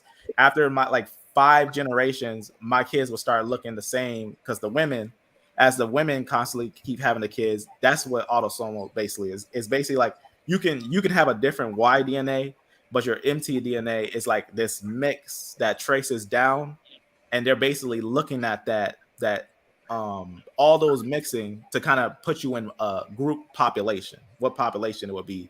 Because if you're mixing in a population and the world's large, it's going to put you in a pinpoint area of a population. So that's kind of like what autosomal is. That's why usually on autosomal tests, that's the test that they show you, oh, you're here, or your people used to be around this area, right? And that's just your autosomal test, relating it to the group that's around that area. Right. Yeah, I'm E1A, so if you're E1A, then I found E1A in Pakistan and India, areas of Iran, before they went to Africa. Yeah, I do show because I did my heritage too. They put me in China. That's interesting. That's actually really interesting. Because we know that some of the D and E groups, they went over there to China, Japan. Yeah, so some of them could have evolved into certain E groups over there as well. So that is true. Also, I found E1A in some Phoenician remains as well in populations. Oh, that's nice. For real? Nice find. Yeah. That's a nice find. You got a paper on that? Yep. You should show that, because that sounds interesting. Yeah, show it to me. Pull it up. Let me see if I can find it real quick. I did it. Yeah, that sounds really interesting. Because I did 23andMe. I'm EP252. You what? EP252. That's E3A, ain't it? Yeah. Yep. It seemed like nobody really wants to do any real study on E1A, man. No, none of the geneticists. It's like they're scared of what they're gonna find out. E1A is so interesting. Your people came from the Middle East too. Your lineage came from what I'm saying? Yep. Your lineage not native to Africa neither. But they scared to touch it. That's what I'm saying. They scared to touch it. That's why. You know what I'm saying? They're gonna find evidence. They're gonna keep finding more and more snips outside of Africa, and they're gonna be like, "Well, why are you guys trying to make this lineage African? Might be Then it's a something lot of behind that." Arabs with E1A. Because Dr. Ephraim, he tried to say I was a descendant of Ishmael. I said, He well, don't that know don't it. make no Yeah, sense. man. Yeah, I'm He like, said See, he here's said that. I don't know if E1B is you see on my Ham. screen. This the E1 in Pakistan. That's BC time frame right there. About yeah. He Israelite got time frame. mad at me and blocked me, man. I was like saying that what you said don't make no sense, man. How could I be Ishmael? Will. You know Yes, what he's getting that from? He's getting that from that Will. chart. yes. Is it a way I can share my results with you in the chat? Because I don't know if I can do it on here. Yeah, you can either just share your screen or you can just share it with me in the chat if you want to. Either way. What's your Okay. MTDNA? Oh, we can just look at it. I'm looking for that source right now. I think I got another one. I did a video on E1A and E2. Yeah, I tried to look at that video. You didn't do a whole lot of Yeah, I ain't gonna lie. I only had It's I only had hard. a few sources. yeah, don't that's what I said. They don't cover E1A. It's like, It's true. oh, It's hard to it's find just info on it. all they tell you is it's very elusive and we don't know much about it, and they don't say nothing else about it. You're right. It's not a lot of people that have it. I added a source because I didn't show it in the video, but I did find Eurasians that basically, just like you said in China, I found some connections with E1A in China. At least I think this is China. I'll show it real fast. That's why I said if I find more sources, I'll just add them. And that's what I did. I just add some more on there. Right here, you can see this little area here. There's just something. Until we'll open up his little thing. Yeah, I was looking for the actual. I'm downloaded it again. I lost it. I did a video on it a few weeks ago, but I can't find it. See, I do have it actually. Okay, it's MMC1. That's what I got to search. MMC1. Here it is. Open it up real fast. Oh, it's in no, it's in SART. It's in this group. Actually in this little island.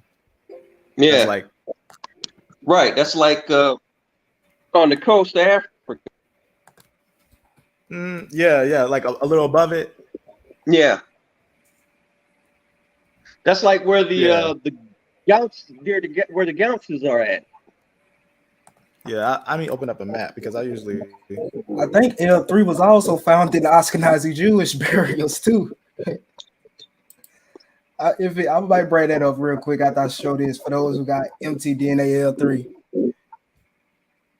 You might got Ashkenazi ancestry.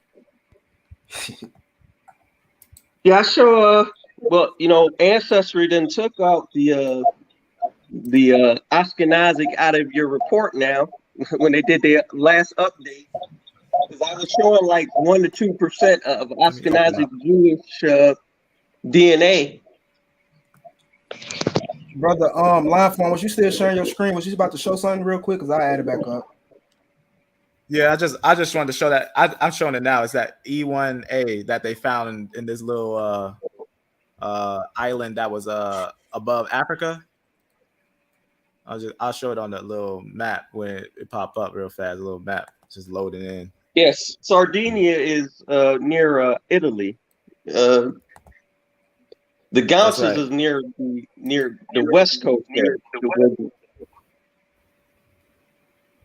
So right here. So they say that they found E1A right around here. Also, there's some E1As over here in this little island. There's some E1As here. Some E1As here. That's where the Gauchs are at on the west coast.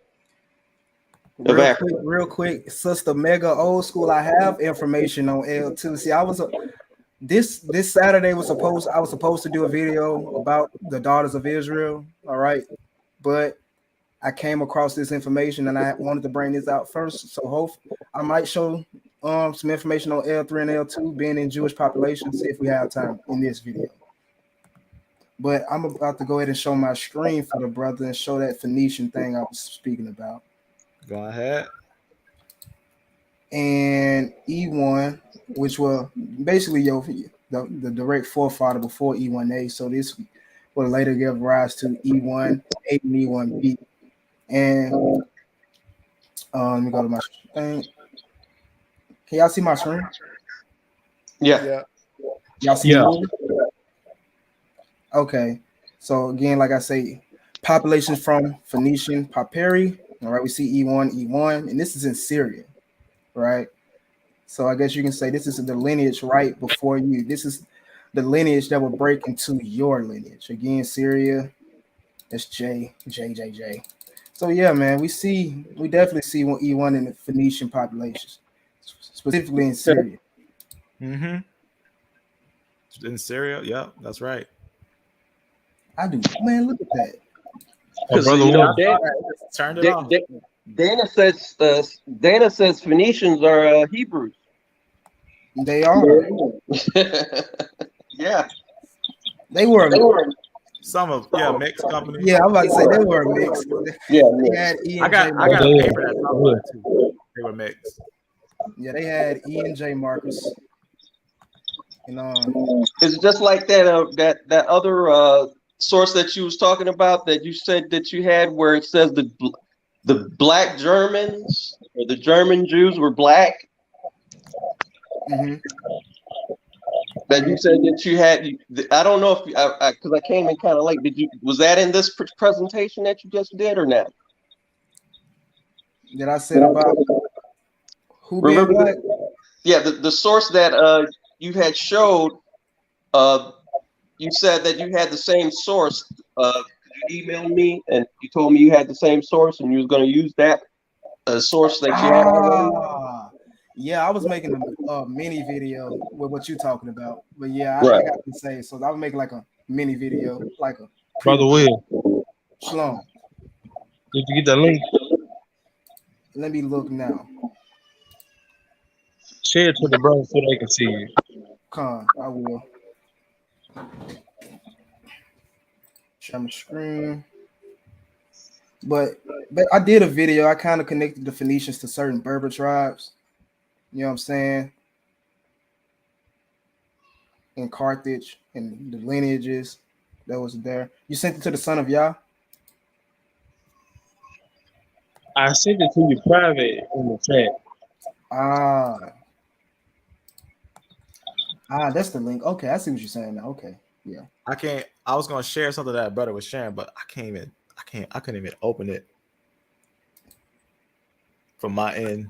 It's like it says I need to log in to even open it. You have to open it from your end for the 23andMe results. I just saw that. Yeah, you gonna have to open it from your end. It's telling me I don't have a 23andMe as of now. You hear me? What you hear us, brother Isaiah? Yeah. You'll have to sign in and or you can just screenshot it and email it to me. Or you could just say it. Yeah. Yeah, I think he said he L3. Yeah, we ain't gonna think you lying, brother. Truly. Let me see if I can find those papers real quick. On those. But you already know, since he L3, I got tons of information on L3 before it goes in Africa. It goes in Syria, right. Arabia, before I even touch Africa. Let's see. What is the video called? What is the video? A PDF of Black Daughters of Zion. There we go. All right, man. So, anybody else got anything to share? Y'all can go ahead while I try to look for this. Okay, I sent it to you on Son of Yah.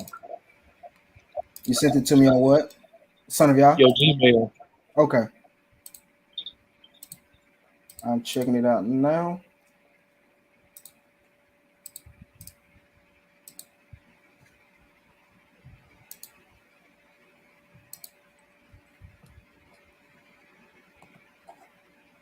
All right, I'm waiting on it to come in.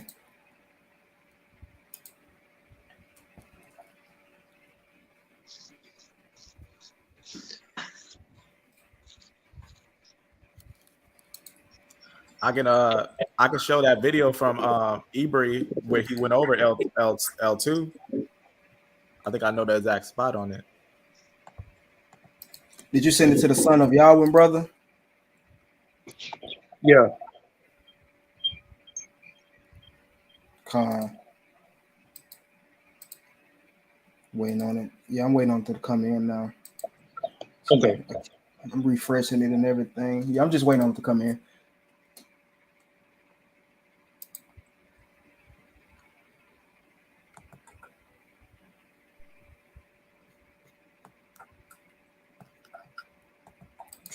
Let me see.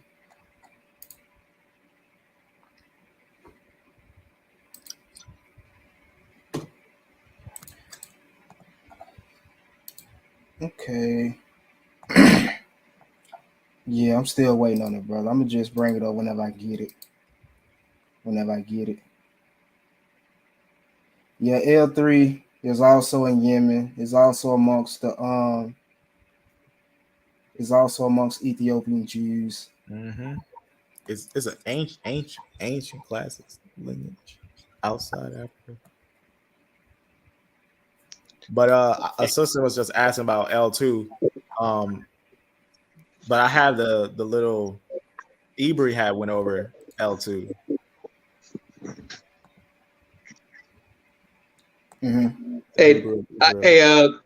I heard you was talking about Will. I heard you was talking about you wasn't sure about the Khazar hypothesis anymore. Yeah, because they have remains on the Khazarians, and they don't match the Ashkenazi Jews. I I guess you can say they dug up the royals of the Khazarian Empire, and they don't match the genetics of the Ashkenazi Jews. It's actually a paper that shows the evolution of the origins of Ashkenazi Jews, and it's from Southern Europe, opposed to Khazaria. Yeah, I had got the book. I think you had mentioned it, and I did copy it. You could put. I think I sent it to you. Where you could download it. It was the Hebrew. Let me see. I can't even remember the. Now they might actually be related. We have to look at that paper a little more careful because we got to also remember Khazaria. The Khazars didn't start in Khazaria. They actually moved from Turkestan, and we actually got a large portion of. It depends what's that Y chromosome that we find there in the mtDNA. It was like G. G. Ashkenazi Jews do it. I mean, they do have G.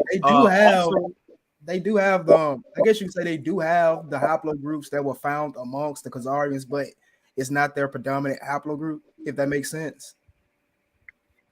Yeah, because I have a geneticist that he found some Khazars and said they were R1A and Q too. Right. I think that's the because the study just came out like recently, Mm-hmm. right? It was just recent. Ashkenazi Jews have R, they have Q. You know what I'm saying? But it's kind of like a mixed company. Right. It's that book that you mentioned. Like a mix of everything. It's the Khazarian Hebrew documents of the 10th century. I think you mentioned that before. I was able to find it and make a PDF of it. I'm trying to remember. And on page 14, because it goes through how the name, they actually have a name, and they have SWRTH is a spelling for one of the persons who signed the document, because this was a new document they just found. Well, it's not new, it's like, but they recently discovered it like 20 years ago, so it was a recent discovery. And it talks about how that some of the people did have Hebrew names, and one of them was named SWRTH Judah. If I can show my screen, I want to show this to that sister real fast. What the Hebrew Israel had found, because I try to find it myself. It's kind of hard to find, so I guess I'll just show what he found. So right here, the oldest L2, the oldest one, is eight. It said when you put it on the outer Africa scale, because it's actually about 8,000 years old, the fossil, but on the outer Africa scale, it destroys that this lineage started in Africa pretty much.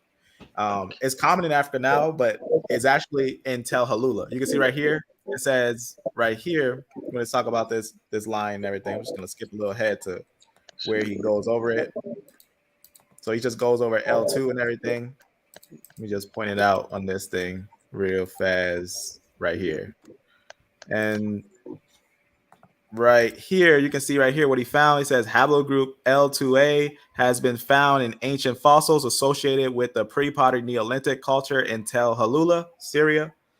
So that's a great find right there. Hold That's on. the I'm not looking. oldest L2. That's the Hold oldest on. L2. Where's I might have to find where he got that from. Go back up. Yeah, I'm gonna show you right here. You So ready Tel to Halula.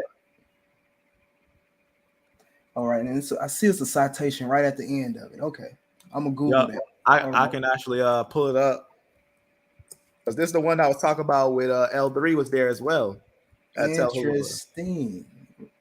And that's Syria, correct? That's Syria. So that's you had L2 and L3.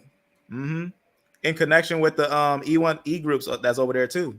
In fact, if I just go to pre-pottery Neolithic B, it'll tell you that obviously it has connections with the Natufian culture, but it also lets you know the lineages that's there. That's those E groups. That's your root E groups. That's where the root E is found in Syria, and that's the earliest ones. And they find L3 there, and as we've seen L2, which we see right here, they also found L2 there. So that's a great spot, because obviously this area would actually have different cultures, like the Gasulians after the Natufians that would settle in these areas over here. And she that was asked a good question, brother, real quick, not to cut you off. She asked, but would an L2B be different? So those are just counting mutations. Those are just counting your mutations. And to find a mutation there, because we're not just finding one L lineage, it's actually a couple different L lineages around there. So to find a family line like that would actually make that lineage basically around that lineage. So that's just a mutation between basically L2A and L2B is that really not that far off. They're not that. It's not like you're not like saying L versus mtDNA U or something like that.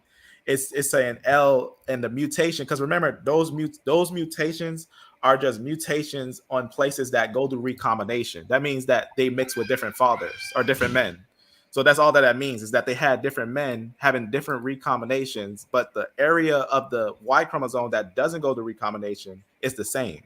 So that would mean that they would be related, more obviously more related than an N group or M group to that L group, especially that pinpoint L2 lineage. So just finding an L2 there is credited for also that lineage, because that's an early lineage that's there. That'll be an early lineage that's there. And the age of it being that age, right? Because remember, like I said, the fossils will be about this age. But when you put it on the scale, on the outer Africa scale, it actually increases the age substantially. So that would make it a lineage that would be actually Syrian. Right, and just to piggyback off the L lineages, since we're talking about the female L lineages, I'll share something real quick. Go ahead. I'll share something real quick dealing with L3. Hold on real quick. Let me answer the brother question. My email is sonofyah4@gmail.com. Sonofyah4@gmail.com. Let me make sure that's right. Is that right? Yeah, sonofyah4@gmail.com. Let me share my screen real quick. Go ahead. Let me see if it'll share directly to that. Nope, it will not. Let me just do a share entire screen. That's probably why I wasn't doing it the first time because I wasn't sharing my entire screen. All right, but can y'all see where I'm at? Let me see. You follow me? Yeah, go ahead. All right, for example, this source right here, counting the founders, the maternal genetic ancestry of the Jewish diaspora. We can go down to the chart. You can read through it if you want to on your own time. But for example, we can see L3 in the Beta Israel population, right? We can also see L5 in the Beta Israel population, and also L0, right? So that might be actually African or native African women. Yeah, L0, I found that one to be the native African lineage. Yeah, that L0. that might be, yeah, that definitely might be the native African. Also, I believe it's in the Yemeni. Let me see if it's right here. Where are the Yemen? L2 Oh, seems African, but it seems more like Arabian lineage. right. And also we have the Yemeni, or it's in Yemen, or the Yeah, Yemenite I was Jews going to also show have that. It was land. in Yemen for like, its fossils is there, like 14,000 Oh, you area. found fossils on it? Yeah, I got a paper on the fossils of it in Yemen going into different areas. All right. And I'm gonna also show one more thing here in a second once I find it, but I'm looking for something for the brother right now. Did you want to share something? Was you trying to share something, brother line for him? Oh no, I was gonna let you do that first, and I was gonna maybe Right. show a little bit on that. Hey, Sonny, yeah, I sent you something on June the 2nd, and it has to do with that Khazarian 10th century document. If Man, I you, wasn't gonna look at that. It was my birthday.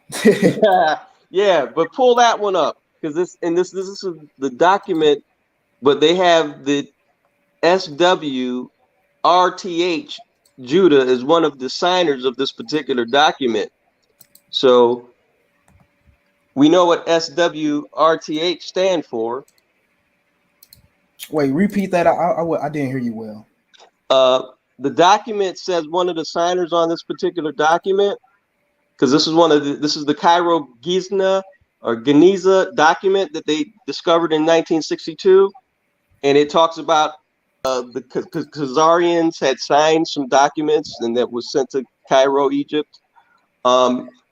But it talks about that one of the signers, his name was SWRTH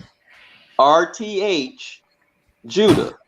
Right. I know what you're saying now. Yes, because during that time, you did have um Khazarians going into Mesopotamia and Egypt, and even a little farther down to look for Jews to practice or to show them how to practice the faith. So that is legit. They were looking for Jews in Mesopotamia and Egypt. So that kind of collaborates with what you're saying. Also, brother, when I'm doing it, it's telling me to brother Isaiah. It keep asking me to log in. What you should try to do is try and screenshot it and email me the screenshot if you want to, and I will show it. But Okay. the interesting thing of why I'm bringing that up because SWRT is Swarthy Judah. His name would have been Swarthy Judah, who signed the document. So Yeah. You also have black so-called Khazarians as well, which is right, interesting. but they act like they don't that that's something that don't exist in the Ashkenazic realm. You know, they never existed. You got black Ashkenazis today. They act like they don't though. That are, when I say you got black Ashkenazis that do descend from actual Jews. I say that. I know a few black Ashkenazis. It's surprising. I'm like, how the heck are you Ashkenazi? And they break it down to me. You know what I'm saying? They give me they tell me their DNA, and I'm like, okay, cool. It's a complex world, I'm telling you. But see, the larger community of Ashkenazis don't recognize it though. That's what they act like. You know, it's a unicorn or something. It doesn't exist. You know. Yeah, yeah, exactly. Yep. But brother, try to screenshot and send me that, please, please. And right now, I'm looking for another L3 to show you all, which I found interesting. Let me see if I can find it real quick. Okay. So are you surmising that those L3s are mainly Edomites or Now those will be like Semitic women. Yeah, those would okay. be the most one of the Semitic lines that was in the areas of Syria and the Levant before going into areas of Africa, or before Okay. migrations of Shemites into Africa with them. Because you got to remember the Jotanites is recorded at least by 18 BC. They went into areas of through Yemen, which I got a paper that says L3 went through Yemen, and then going into areas of through Punt into Abyssinia, which I'll show that with the paper of L3 uh, and other L groups going through Yemen. Right, and just to add what you saying, man, the people known as Joktan, they went into Ethiopia, like he said. They are the ones who founded the kingdom of Habasha or Abyssinia. Abyssinia or Habasha is actually a Sabian Ge'ez type name. You get what I'm saying? So um in layman's term, like he said, a lot of those Ethiopians are Joktanites. All right, a lot of them. And did you want to show your screen real quick, or I can? Yeah, I'll show this real fast. It'll be real fast. I'll get it done. You good? You So this good? is just something for the L lineage. So this is from the how you say that Byzantine analysis of Yemeni mitochondria genome suggesting multiple migration events with African and West Eurasia. So this is what it says. It says, as defined by Yemeni monophily, I probably said that weird. Yemeni, it basically just says this, what it says, because it's talking about a time that's so far back that you can see right here that it's going to talk about a lineage that's going to go from areas of Yemen going down into areas of Africa. And this is what it reads. It says ages of clades in subhaplogroups L3B, L3H, L3X, and your MN groups. And then it says from 2000 to 14,000 KYA is often just talks about that it goes into, you could say, is assimilated within the border of the Horn of Africa, Southern Arabia. So that's what I was talking about when we look at that source. So it talks about those L groups that go into that area that range between even 7,000 to 23 or 29,000 years ago. And when you connect that with a historical source, it makes perfect sense because remember how we was talking about how the Jotanites had went into the areas of Africa. So it makes perfect sense for that line to go into the areas of Africa as well. As we can see, just from one source, we can see in the areas of Abyssinia, you can see from this source right here that talks about in 1850 or 18 BC, pretty much. That's a long time ago that the Jotanites, pretty much the Jotanite tribes, had went into areas through Yemen. It'll go right here and talks about that they went through areas through Arabia and everything through the what's called the land of Punt and went down into areas of Abyssinia. And if we look, Abyssinia is actually a Semitic land. As we can see here, it says that this term includes what it says basically of the Shemites and everything. It says right here, Arabs belong to the great family of nations, which on account of their supposed descent from Shem, the son of Noah, are commonly known as Shemites. This term includes Babylonians, Assyrians, Hebrews, Phoenicians, Aramaeans, and Abyssinians, and Sabaeans, and Arabs, and whatnot. So that's important that we know the Hey, Shemites. Lion Farm, I got to get this one in because it's a funny one. You mentioned KYA jelly. Oh no, years before present. KYA is years before present. Or why years before present? Why YBP? Probably said that weird. I think. I know. I'm just messing with you because it just sounds like KY jelly. That's all. I know, KYA. I don't know why they put the K there. I don't know why they put the K there, to be honest with you. But it's supposed to be years before present. Like, I don't know why they put it like that. Yeah, I don't know why they put KY either. Yeah, I wonder it wasn't even that abbreviation. Yeah, but it does mean years before present. KYA It does. yeah. It does Yeah. All right. So what you get though with that, I'm gonna share my screen. Or it means jelly. Okay. Yeah, so right there it's like KYA. It just basically means 1,000 years ago because the KYA just means 1,000 years, pretty much. Yeah, So, when I first started doing genetics or researching, I had to Google what that meant because I was like, wait, what does this mean? yeah, because at first it don't make sense at first. Like, how does that even equate to 1,000? But Yeah, because it seems like they do stuff to confuse you on purpose. Because remember, they was using CE a lot at first, and then they went to KY. I'm like, what in the world? All right, so let me share my screen real quick. Let me see if it's up. All right, we still working. I don't know why it wasn't. I believe it was because I was just pressing share window instead of entire screen. That's maybe why I wasn't sharing earlier. it might have been like that. Yeah, it seemed like it was. But here's a recent study.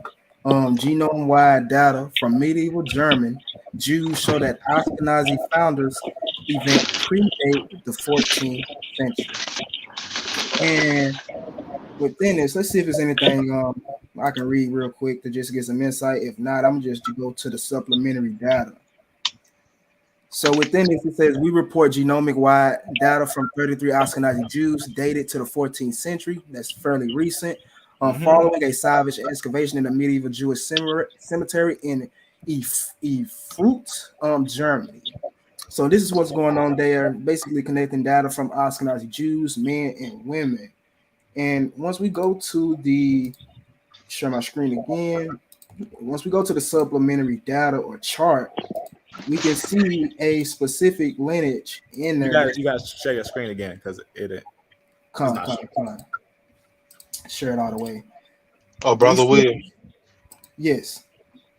I sent you the screenshot. It's on the link. Okay, good. I'm about to share that next then. After I share this one. Okay. So going to the supplementary data or chart from this article that I just pulled up, we see L2 amongst the quote unquote Ashkenazi in their maternal makeup. See what I'm saying? L2A amongst the Ashkenazi women that was I guess you could say excavated. So that's fairly interesting. It was with a Western European male, but and we even see E1B1B with a European woman. So it's interesting. European male with a quote unquote African or Semitic woman, and a quote unquote African or Semitic male with a quote unquote European female. But again, L2A, mtDNA right here in the Ashkenazi families. L2, yep, that's right. L2A I find a lot in the Ashkenazim sometimes. The L2. That's interesting. That's very interesting. So now we're about to it refreshed, I guess.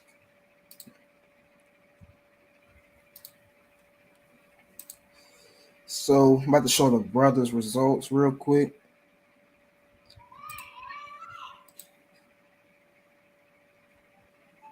Yeah, that's long.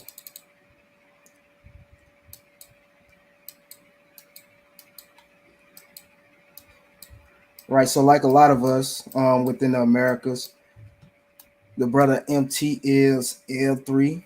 All right, and it even says as our ancestors ventured out of Eastern Africa, they branched off into diverse groups. They crossed and recrossed the globe over tens of thousands of years. Some of their migrations can be traced through haplogroups, families of lineage that descend from a common ancestor. This is why it's pertinent to use this specific method to locate ancestry, because it takes you to a common ancestor. All right. So And again, Who do you hypothesize is L3? Is it Rachel? Is it Bill that Bill had? I think it'd be a bunch of the Shemitic women. Yeah, I wouldn't say it's a specific. I wouldn't say it's a specific.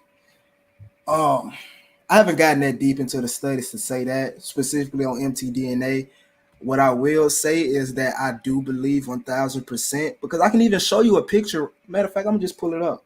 And it'll look like a quote unquote sub-Saharan African woman. But I do believe that these Jews they would have had L2 and possibly L3 and possibly L2, but I don't know if I can't definitively say that I believe, or I can't say that I believe Bilhah, Leah, Rachel would have been one of these mtDNAs, um, Right. especially once because when we look in the Levant and we look at these E lineages, a lot of times they don't have L. You know, L seems to be with E doing a back migration. But there is papers that tells you that this L3 lineage did speak Afro-Asiatic, things like that. The sister Shard, she gonna bring us information on that soon. But yeah, if that answers your question. Yep. They also talk about that the skulls of the Israelite women that was found was Negroid. So Right that kind here. Right here, I'm about to show it. I'm about to show it real quick. yeah, Let me see. that's And also those are L3. More than likely, if we look at it, I don't believe any other mtDNA would look like this unless they just got with a Negro Jew. yeah. A lot of the time, a lot of area in that area, the Canaanites actually was Indo-European. The whole population So was they didn't do a DNA on it. We know no, they as of now that's they're not that's doing a Jew genetics right there. of they're definitely not pulling genetics of Jews, but they've done the surrounding people. So we know the genetics of the surrounding peoples, but not the Jews. But we can assume from the information we do have. But facial Yeah, image of that's a biblical sister. Jews, That's a That's a sister. sister right there, indeed. right? And the male, he looks Negro. He looks Bedouin Arab. You get what I'm saying? If y'all want to see the male, I can show the male. He looks Bedouin Arab, but this definitely looks like, you know what I'm saying, a sister. Definitely. And this is from what time period? Um, a man from Israel. The man is dated from the 6th century, and the woman is dated to the beginning of the CE period. So I Right. don't get why, if they did the skull recreation, why they didn't do a DNA on it. Because the DNA, a lot of times, let's say the Jews have haplogroups of J and R and E1B1B. Let's say they pull up a whole group of Jews that's E1B1A. Like I'm saying, they got 1,500 Jews skulls, and they pull up that most of them, almost all of them, are E1B1A. If they brought that out to the people, one, that makes the Jews in the land of Israel not the official bloodline group of the Jews, and that would also take away the fact that their women can't be the Jews because also their women are Negroid. So it would cause uh it would cause a major backlash. It would be more. It would be too political. In fact, they had times where things like that happened, and it was so political that it was pushed back. It was pushed back. Like when I say pushed back, it's like it was brought out, pushed to the side. Like we talked about it, just push it to the side. Let's move on. And But really, actually, changing. not to cut you off, brother, but actually, they have sequenced their genome. They just haven't released it. Hmm. And that's why a They're lot of not. geneticists, you'll hear them talk about that E1B1 star. Get what I'm saying? And the brother, I'm gonna repeat this because the brother James, he made a great point on Facebook. He said specifically, we know that the Canaanites were haplogroup J. We know that haplogroup E1B1B was already in the Levant. But when we're looking at the paper dealing with the African what is it called? The African gene flow into Jews, we see that quote unquote E3A lineage pop up the same time the Israelites would have been coming into the Levant. Because remember, the Israelites we should have evidence of a lineage that developed in Africa. Because remember, we do know historically there's a tomb that Herod had built called the basically the something a tomb of the patriarchs or something like that, and we know that that's never been open. So Abraham, Isaac, Jacob, we wouldn't have their genetics. No one would find it. But if we was to say who are the Israelites that came after that, they developed in Egypt. They developed in Africa. And we know they were sent down the Nile, as it said in the scripture, that the men they would kill and send them down the Nile. And that means if their bodies are dwelling down the Nile, we should see that their bodies will wash up somewhere around East Africa. And actually, the E1B1A group, its first earliest lineage actually pops up in Africa, in the area of East Africa, not West Africa, more East Africa before it start going to West. But later on, they start going to different parts of Africa. And that's kind of important to know that it's Israel that's in Africa that comes out of Africa. That's important. Not it doesn't start and make a large group outside of Africa or in Europe, but it rather develops in Egypt. So we should have a lineage that's around the areas of Egypt that even maybe some people might mistake it as Egyptian, just like they did with Moses, mistake him as Egyptian, and other people mistake as Egyptian. Even the historian Flavius Josephus was mistaked as Egyptian. And right. Didn't the Canaanites say the Egyptians are mourning sadly? mm-hmm. Right, there wasn't no Egyptians. Exactly. Just for the scripture, just for those Philistines to say, and that was in Genesis 50, where he said Right. they said the Egyptians. It's a sad day for the Egyptians. They said, and they just count them all as Egyptians. You know, I read that, I was scratching my head. I was like, this is talking about the descendants of Jacob, right? Mm-hmm. Not no Egyptians. So exactly. And we know that at that time there was a large company when they was walking with the people, because all the 12 brothers had their family with them, but they was leaving out of Egypt to bury Isaac. They was leaving out of Egypt to bury Isaac, out of Egypt. But then they went back to Egypt and dwelled in Egypt. So they developed in Africa. And then even that same scriptures tells you that they had Egyptians with them. So if the Israelites look any different, you get what I'm saying? Mm-hmm. They would have been called the Canaanites wouldn't have said those Egyptians are mourning if the Israelites look different from the Egyptians, right? Exactly. So, well, you know, a lot of people try to interpretate that mixed multitude not for its color, not as what you're saying as far as different, ethnic stock per se.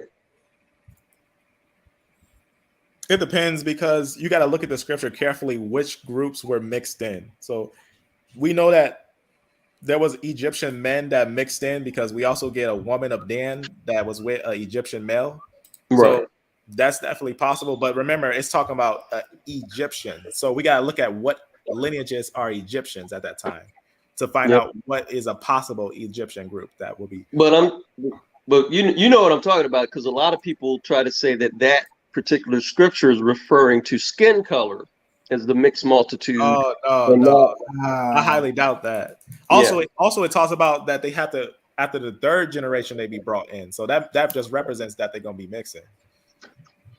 So they should even out at some point. They should be about the same. Yeah, and I found a PCA of ancient Israelites, and it was very interesting. It was very interesting. That sounds interesting. You want to see it real quick? That sounds interesting. Yeah, I was showing after I showed the brothers. Brother, you want to bring Isaiah? You want to bring this out, or you want me to? I just want to share it to the brothers and go over and tell you what I had with me. Yes. So the brother definitely is an E3A marker or E1B1A. He is EP252. All right, and of course we know 23andMe is going to tell you it evolved out of Africa. It's two theories regarding the origins of humans. Some say Africa, some says Eurasia. So that's debatable.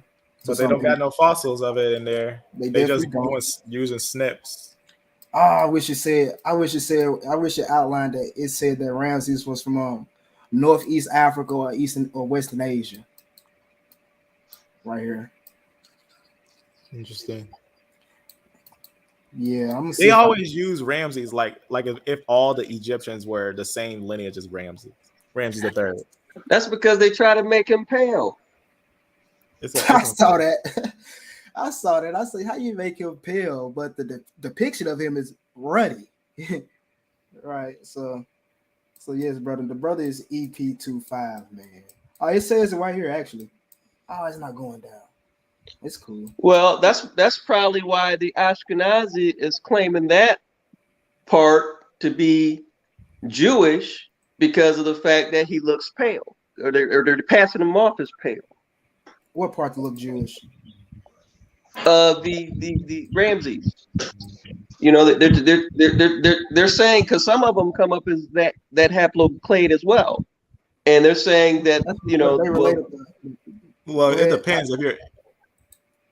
It Go ahead, depends. You're brother. saying that he's E1B1B because he's technically debatable, but most people say that he's E1B1A. But if he's E1B1B, that's when the debate comes. If they try to say he's E1B1B, but most yeah, likely he might be say E1B1A, probably. Yeah, and it's a few. Well, I'd say it's a lot of Ashkenazis that have EM2.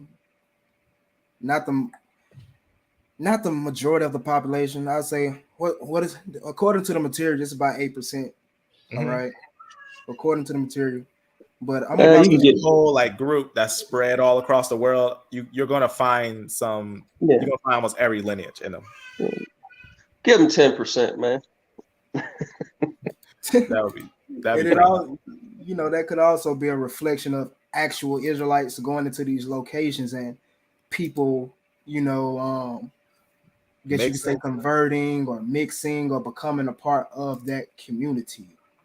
You see what I'm saying? Which is why we will find our genetics amongst these people.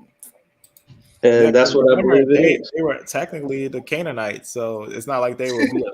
They wouldn't be like They, you wouldn't yeah, find no old groups or nothing. there was that Narc influence. Yeah, so it's I'm like about, a I'm about to show you what I was talking about real quick, brother. Even Nelson Mandela had E1B1A. I ain't know that. Yeah, he tested a long time ago for a DNA test. Yeah, he a Bantu probably. Well, I'm sure he is. So right here, we see the admixture proportions. For example, Northeast Asian would be brown, Mediterranean would be beige, South African, purple, whatever that is. We focusing on sub-Saharan, all right, the red. That's what we focus on. To get an example of how this is outlined, let's see. This would be quote unquote sub-Saharan African. This part would be sub-Saharan African. This part, basically these top portions. And we see it in Egyptians, Bedouins, or Palestinians. It's real high in Bedouins and Palestinians for some specific reason. But we go over to the Ashkenazi Jews. It's not that much. Like I said, it's about 10, 8%, 4%, depending on the population. But we go over here to the next page, and it shows the Israelites. Now, I do not know where they got this from. All right, this could be something they just came up with, but it's a PCA of what they believe the Israelites would have been. We see a large portion of that quote unquote sub-Saharan African. All right, and of course we see that Mediterranean. Now that Mediterranean, that could be haplogroup J or E3B. What do you, or both? What you think about that line form? yeah. So that this one right here, we would need the key for this. Right, Does it have right. anything next to it or anything? No, this was it. This was it. Legit. This was it. Legit. Like They trying literally to it. hide something because they don't even have the key. But Exactly. let's look at that because if it's saying the red is sub-Saharan and the because that's the one that's interesting, that red. Yeah, but look Exactly. at the German though.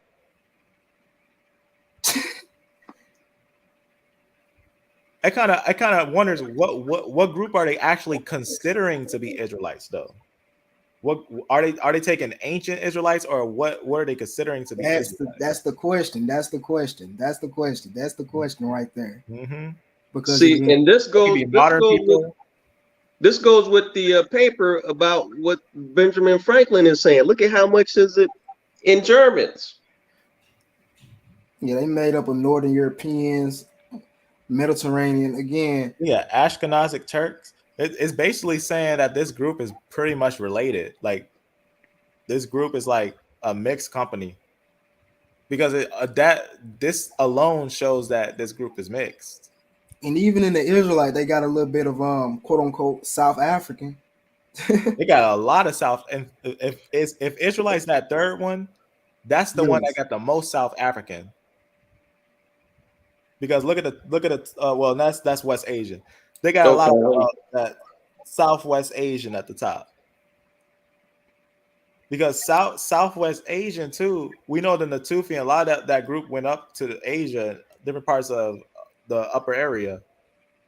So Mhm. it makes me wonder what are these actual. That's what I'm saying. I'm gonna look more into it. I'm gonna look more into it because, you know, they don't even have North Africa on here. So that what made me believe that that's into the Mediterranean. You get what I'm saying? Because they like to classify E3B as Mediterranean. Yeah, You that's know, kind of weird that they put only South Africa, Sub-Saharan Africa. Like it's South Africa and Sub-Saharan Africa supposed to be a different. Why right? they put I feel like South Africa is like Mbunti. You know what I'm Yeah, that's what I'm saying? saying. That's what I was gonna say too. Like they got Mimbuti in them. They got a large portion. They got a large portion of it. They might. In fact, I found some Armenians with large A groups. Interesting, man. So yeah, I found this very, very interesting. You know what I'm saying? Yeah, and Ukrainian. Is it strange that there's a war there? I'm thinking this Yeah, has got to be modern because it's talking about Germans, and just to mention the word German, that Yeah. can't be. yeah, yeah, yeah, yeah. That makes sense. That makes sense. So that's not an ancient population, you don't think? No, because the Germanics they Nah, came during like 500 AD when they start to really peak, Yeah. and that would but be AD time. something that's really interesting is that the But how they Obadiah got that language, much? But how they got that much in Ukraine then of sub-Saharan African now? If you're Because saying this, it's shockingly Jews went into very Ukraine. mixed. Yep, those places are very mixed. You see what I'm okay, saying? Or it could be from other Semitic people, but you know, Jews. We gotta realize Jews yeah, did go into Europe. You know what I'm saying?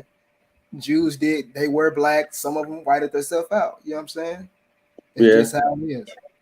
It's, it's just how it is. I was dang what I was about to show something else. What was it? What was it? I forgot. I'm trying to think. I'm trying to think. What was it? Man, yeah, y'all can go ahead while I try to think. I'm trying to think what I was about to show. Thanks for sharing my results, brother. Ah, no problem, brother. No problem. Yeah, you Israel. So interesting stuff. I was trying to. Interesting. Yeah, Interesting. they definitely they definitely wouldn't be interested in ancient Israelites. They definitely wouldn't be. Man, I forgot what I was about to show. What I was could show you. I could show you my ad mixes, but I'll do that a little later. okay, okay. What were we talking about before? So I can try to remember. Need anybody to remember? You was about to show us something. It was we was just talking about let me recall because just funny because at that same moment I was just answering a message. But let me just go. I'll go back into time and look and just hear it real fast. Um, man, I really forgot. It was important too. It was a source. Well, But you was looking You, at you was about to, the I remember chart. you was about to show Jews going to Europe. no, You not that. Not that. I don't think it was. Was it that? I don't know. What was you saying, Dorville? We was looking at at the chart. We was looking at the Israelite and the. Right. Man, I forgot. It was a brain fart. I forgot. I definitely forgot.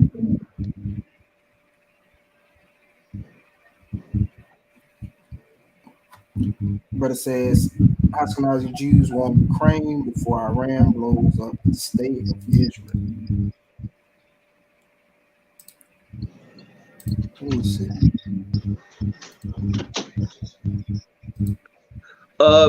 Yeah. If you ever get a chance to bring up that and download that book that I'm telling you about, the Khazarian Hebrew documents of the 10th century, Mm-hmm. it tells you that the name Kiev is actually Kiev, Kiber. All that means black, means swarthy. Right. Swarthy is actually a that type of, I guess you could say, Yiddish. I don't know what you was gonna show, but you said something about like Obadiah, something like that. Yeah, Thank yeah, that's you, what it was. thank you, thank Yeah, you, thank yeah. you, thank you, thank you. That was it. That was it. So interestingly enough, Obadiah allowance. Go sit down, Buster. Obadiah allowance. We know they came out with the paper saying that the Igbo are Jews, right? But what went over a lot of people's head is that they said they conducted genetic studies on them, and it actually showed that they did migrate from the Levant Basin, and I wonder what was it that they found that made them say that. You know what I'm saying? Do they know something we don't? You're gonna have to pull the paper up and show. I don't remember reading that in that paper. Let's get to it. Let's get to it. Let's get to it. Bro, I can't believe we've been on here for 3 hours. Wow. I had some lives I did for 6 hours sometimes. Times flies when you're having fun. That's true. Put We've in been on 6 here hours. since 4 o'clock. Let me see if I can find the document. Forgot what I named it. What Because time I is it in your areas? It's the Obadiah Lounge document.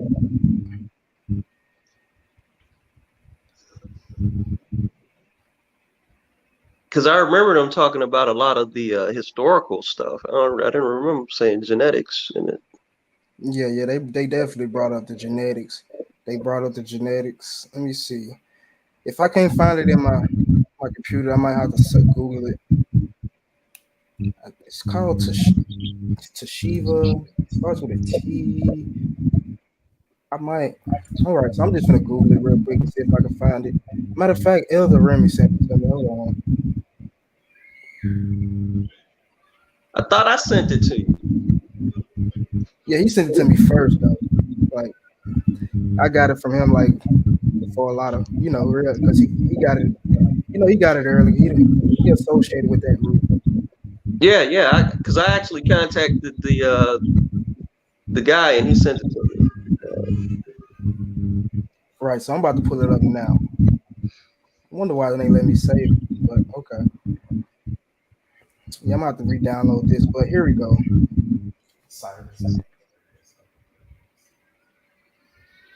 Yes. A lot of East Asians indeed are descendants of Japhet. I agree with that. I thought Europeans were from Japanese. Japhet, yeah, they are too. You know what's interesting about genetics? It shows that if you look at the parental nodes, almost so many lineages in the north are related. Like a lot of Chinese people, they have the O groups and Q groups and stuff like that, but they all come from the same K2, which is a UST issue. They all come from that same issue. Every single one of them. They come from that direct line of issue. In fact, just to throw something else out there for the people that like to say Native Americans are Israelites, Native Americans are Japhet. They are related to Europeans. Matter of fact, they are related to the exact Europeans that came and conquered them in America. Like literally. Yeah, because a lot of them have that Q group and Well, that that's their lineage. brothers. Go ahead, brother. Yep, and a lot of them have that Q group, and that lineage come from that K2 of UST Isham, which is a ancient Siberian Russia, and that individual makes a lot of different lineages, and that's a son of IJK Japheth or CF Japheth, which the line of CF, which makes the F-M89, makes GHIJK, which we have a fossil, HIJK, which we have a fossil, IJK, which we have a fossil, and that splits to K2, and K2 makes these lineages, which are all one family, which is MNOP, which P makes Q and R. So most Indians are Q, and they all come from that K2. So there'll be one family under coming from one branch, which is that ancient individual of Isham. Besides the fact that it connects to F-M89, which connects. Let's put a disclaimer in there now. Not all Indians, some Indians or most Indians. Right, depending on the haplotype.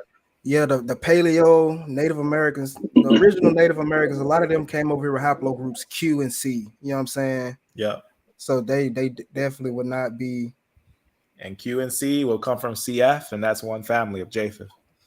Like the brother said, he believes some of the Samoans are Japhet too. They got haplogroup C. So again, they would be related to those Europeans as well. And we got to realize a lot of these Europeans, you know, they come from they look originally like, you know, Negroid people, I guess you could say, dark skinned people, like Cheddar Man, right? And the So Chads. just because they white don't mean, you know, they have they're aliens or created beings, you know, like people like to say, or Yeah, never. there it is. It's just like when you showed that bus. This is the thing that gets me. All right, you give them dark skin, but then you want to give them this pale straight hair. What's up with that? It's complex when it comes to genetics. Hold on, say that again. Say that again. I said it's just like the bust you showed earlier with the Phoenicians, the two busts of the man and the woman. Are you talking about the Jews? Yeah. Yeah. And the Cheddar Man. It's like you want to give them dark skin, but then you want to give them pale straight hair. What's up with that? There's people with dark skin and pale straight hair to this day. I get that, but the majority. Probably, go ahead. The majority of it is probably not going to be straight hair though.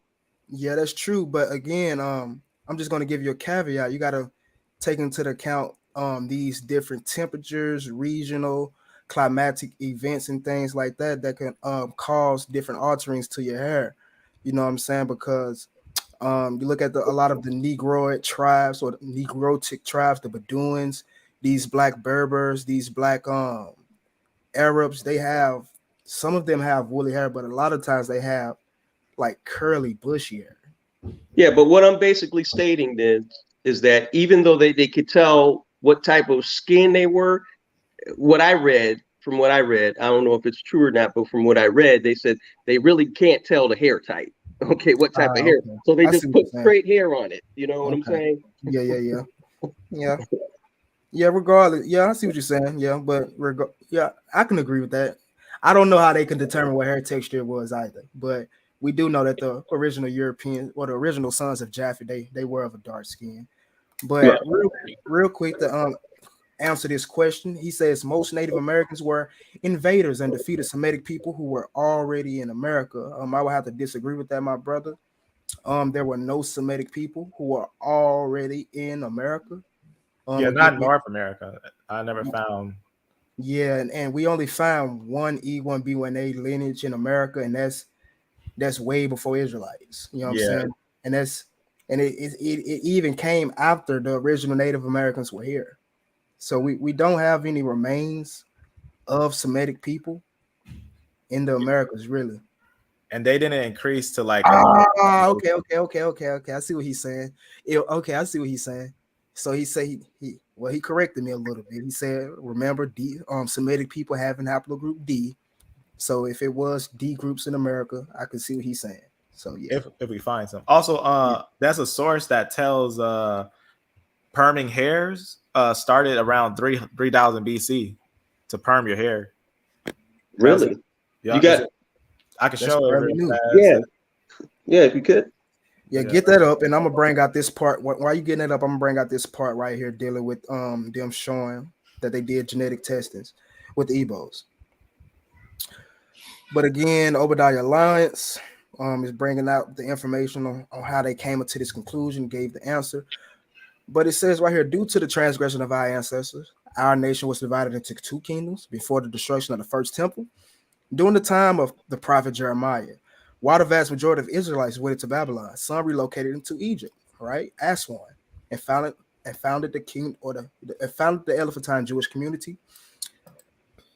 Genetic studies of the Y chromosome of Igbo man demonstrate, right? They demonstrate that they originated from the Levant Basin, sharing genetic links with Sephardic and Ashkenazic Jews alike. The Igbos don't have haplogroup J, all right? They have haplogroup EM2, like 90%. It says, while there is yet an exhaustive academic genetic study on the Igbos, the data of the majority of those who reported their autosomal and Y chromosome DNA supports that their ancestors migrated from the Levant Basin into East Africa and then settled into West Africa. Now, Lion Farm, you remember I had you on a live that day, and I showed that video of them doing genetic studies on the Igbo, and they saying that they did not originate in the Levant Basin because they was E1 B1A. That's You see right. what's going on here, and you notice that those specific people were Ashkenazi. These are Sephardics. Sephardic Jews were all in West Africa. Even in this paper, it tells you that the Sephardic Jews and the Igbos were doing trade Mm, in West that's Africa. that's kind of interesting because we were just talking about that. Where is it at? I'm gonna show it real quick. Then you can break up what Hey, you're gonna bring up. before you continue, Will, do you and Elder Remy like correspond regularly? Yes. Can you get more of a definite answer of why he doesn't think that the Limba are related to the Igbo? Because especially when we're showing a lot of Limba in our DNA, and Igbo, so how can I don't get how his stance on that. I don't get it. Okay. So let's say this. When it's showing Limba on Jed Match, True Ancestry, because I've been watching Ben and all these people try to make it seem like when it shows Limba, that means you Limba. They're using Limba as a source population. African Americans do not descend from the Limba. Okay. You get what I'm saying? We do not. I don't know why they're saying that. Yeah, you gotta be careful on the history behind the Limba. Is actually proven that the Limba only got there about three within the last Recent. 300-400 years. Yeah, and in fact, the people that were originally there, those might be the Jews. That's what I was talking about earlier about the 12th century. The Vinda and the Rimba, they were before the Limba, and they are the ones that came from the Jews that left from Arabia. But the Limba was stayed in areas of Yemen, but that group was actually known to be part of the Turks, and Right. that's also matched with their genetics. It matches with their It's genetics and a mixed company of it's And it's creatures. also funny. the answer part two of it, the reason he say they're not related, he Elder, I'm gonna be 100. Elder Remy doesn't. I'm not gonna say he's uneducated on a lot of these tribes, but he doesn't believe a lot of tribes in Africa are Israelites for some reason, and I think it's because the Igbos are just overwhelmingly Israelites. They are the largest Israelite community. They are the first Israelite community outside of Israel. They predate Ethiopian Jews, and people don't even know that. But also, they are genetically really not that much alike. Only what is it, like 40 to 50% of the Limba have EM2, Mm-hmm. and the Yeah. rest are J, K, you know what I'm saying? All these Yep. other P. haplogroups, you know what I'm saying? So, and even with people like, and even that's the funny part, because for them to say that we are Limba, like the Limba, like the slave raiders were going all the way to East Africa, to bringing them all the way to the West Coast. For them to say that's just showing that they don't even know the genetic makeup of the Limba. But I actually found out that there's another West African group Called called the Limba. Limba. They, Thank you. they spell it with an I instead of an E though. Right. And and also you have a Balimba tribe in the Congo. They're called Balimba. They're Limba as well. They're But just um they're in the Congo and not Mozambique. So you do have a Limba tribe you can like literally Google Balimba right now. You know what I'm saying? It just show it. But you do have a Limba in West Africa, like you said. That's very, very correct. That's very correct. I don't know who they are. I haven't looked into them, but that's correct. You do have a Limba in West Africa.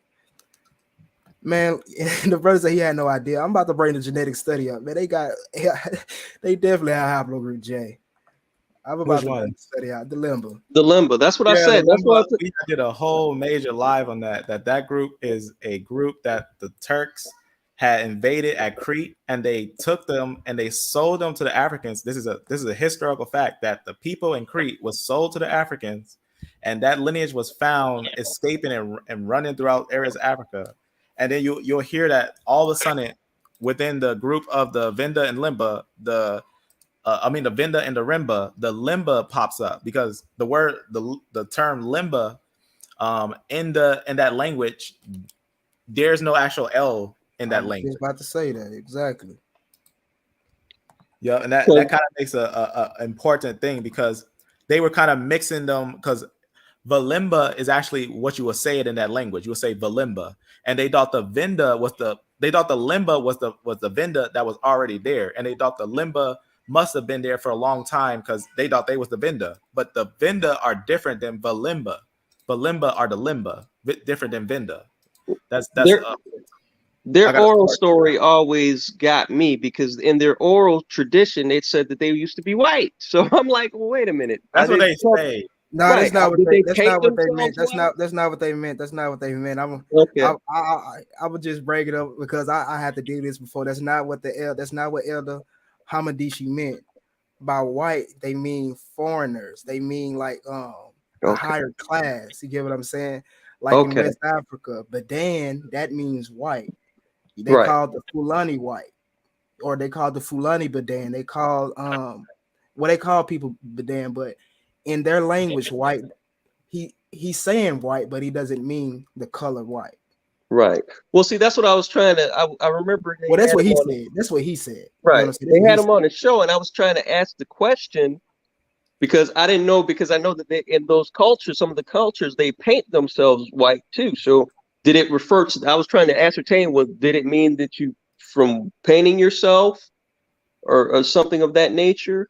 Right, like the brother just said, white means status. So that's basically what the elder was, trying to explain. I think he came back again and explained it somewhere or something, but he also said it over via messages Okay. that he didn't actually mean white skin. But here is the genetic study on the Limba origins revisited, tracing the ancestor of Y chromosome in South Africa and Zimbabwe Limba.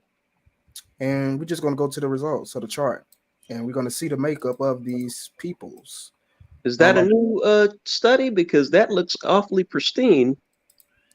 2018, I think, or Okay, where is it? that's recent. No, it's maybe a little old actually. Let me see. Does it give a date? Copyright date? We can go to Google real quick. See if I can I know that's that official paper that they were talking about. see when it was published real quick. Yeah, 2013. Okay. So so this isn't new. Well, I guess you can say it's new, but here we have the chart. And we're gonna go to the next chart too because it outlines it pretty good. But we see a few A markers, a few B markers, not that much. We don't see really C. We don't see D. We got a few E3Bs right here. I mean, or EM40. We got EM2, and we see it the most in the Venda. All right, they only got it 11 people in the Remba, 16 in the Limba. All right, Yep. we see E1B1B as well. And this is where we start to get into the Japhetic lineages, really, right here.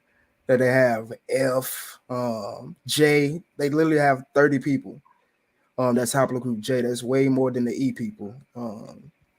Five haplogroup J in the Remba, 23 haplogroup J in the Remba, 4 in the Remba or in the Limba. They have K as well. They have L, right? 12 in the Remba, 6 in the Limba. And even when we go down here, the so-called Cohen model haplotype, 20 of them are in the Limba. All right. And that's just of those that they tested. But here's a more precise breakdown of it. All right. Boom, boom, boom. showing the different markers in the peoples. So about two people had EM40, 16 EM2 in the limba, 11 in the limb or the rimba, 5 had EM35 in the limba, so forth, so on. So you all see the different haplotypes. Now, if you was to go to a Igbo or Yoruba, they wouldn't have all these. They'll just have one, maybe two. Yeah. And keep in mind, those limbas, they are closely related to the Zulus. Right. And the thing is, the Zulu don't even have all these lineages. They only have E3A and like A and B. They don't have J, they don't have F, you know what I'm saying? They don't have L or nothing like that. So But yeah, I keep hearing people trying to say that the Zulus are Bantu and Israelites. yeah, I believe the Zulus are Bantu of the tribe of I believe Naphtali by way of Zulu Natal. They descend or they are part of the Zulu Natal. Hey, I gotta go. Actually, I'm late for work, but it was Oh, good man. talking to you, family. It All was. right, All you right, too. shalom, brother, man. Thank you I'll for keep tuning watch. in, I'll keep brother. watch where I'm at. Man, Be thank you blessed, for coming on, brother. bro. Shalom, brother. Shalom. Hey, Brother they want says, to be late going to work these days, man. right. The brother says, I think we show as limbo because many of us AAs are descendants of late migrants that carry E3A M2. Rather, I like this, brother. That's a good. That's good. That's a good inference. I definitely think that could be a reason. I definitely think that could be a reason. I actually agree with this. It could be this, or it could be because they're using it as a source population. So that's real good inference because there is older Bantu populations in Africa that came in. I guess you could say before the Israelites, the people that we would say are Israelites. Yes, yes, yes. Stick with your Igbo identity. Whatever tribe you come from, stick with it. You know what I'm saying?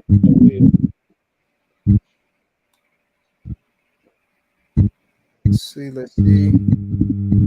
Because when I did my African ancestry as well, and they said I'm related to the Balanta tribe. Yep. Where are they? They are like in the Sahel. Where are they? They're in the Benin, Togo, Benin. They're Area. lower. Okay. Guinea, Benin. And you know Guinea-Bissau area. Guinea-Bissau, Yep. Their name means those who resist. I might have to look into them now. That's my second time hearing somebody say that they go back to the Balanza. I didn't know that they were, affected by the slave trade because African ancestry it literally tells you who you are, what tribe you come from. Right. So that's real interesting. Due to my haplogroup, I think I come from the Yoruba tribe because I have EP252. Is that E1B1A7? Let me look it up because a lot of Yoruba got that specific haplotype E1B1A7. I'm gonna look it up real quick. But the brother says, keep in mind that areas the limbo are from, the enslavers really practiced the making of eunuchs. Oh, wow. That's true. That would have been a heavy area for the Arab slave trade. Yeah. But then again, this is why I always like to bring this up because when genetic papers, when they see haplogroup E1B1A or EM2 in Arabia or in Yemen and things like that, they like to say it was because of the Arabian slave trade. But according to the history of the Arabian slave trade, did not they castrate the men? Yeah. So how would they reproduce the haplogroup? You get what I'm saying? Yep. So well, maybe they didn't castrate them all. yeah, that's true. I know that. I know they ain't gonna castrate everyone, but you know. Actually, in the book that I was telling you about by the doctor Paula Royster, She actually said about 8 million died from actually being from castration. Exactly. Right. And the brother just made a good point. I'm gonna bring up something because he made a great point. And I'm gonna because I do posit, I do believe Abraham was EP2. So let's talk about it real quick, based off what the brother just said.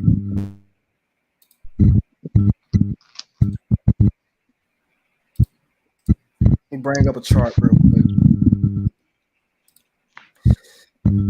So Hold on, hey brother Isaiah, your mic is giving feedback. okay. So the brother, and why did you say African ancestry can't be trusted, brother? Second Exodus, while I read this. But he says, I am under the impression that many non-Israelites also have haplogroup E, which is correct. Abraham would not be the only person with E1B1 star living at the time, which is correct. All right.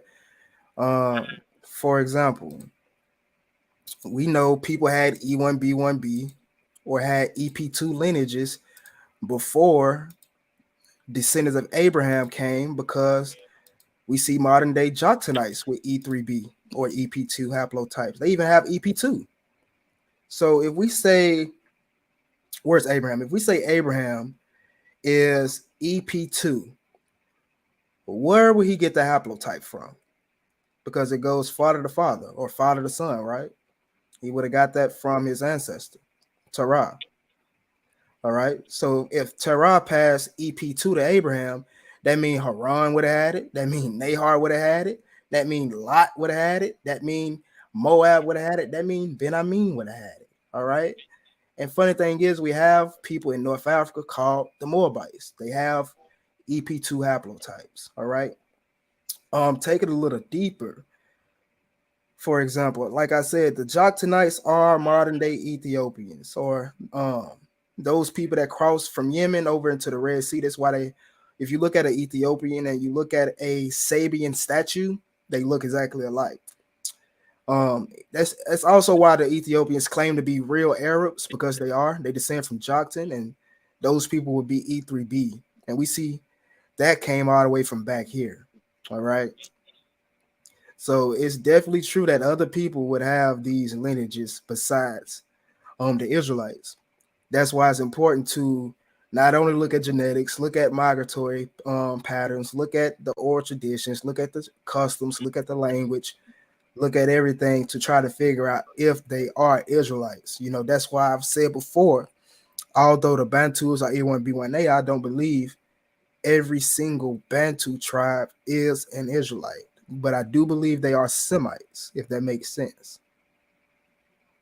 All right. So again, there would have been definitely people um, before Abraham with EP2 and during his time. All right. So the hypothesis then is that Shem was D. The hypothesis is the descendants of Shem evolved from DE. So Shem would have been D. No. Ham, Shem, and Japheth more than likely would have had the same haplogroup, and then once they dispersed into different locations, they would have evolved into like the A and B, the D and E, and then the CFs. Oh, okay. If that makes sense.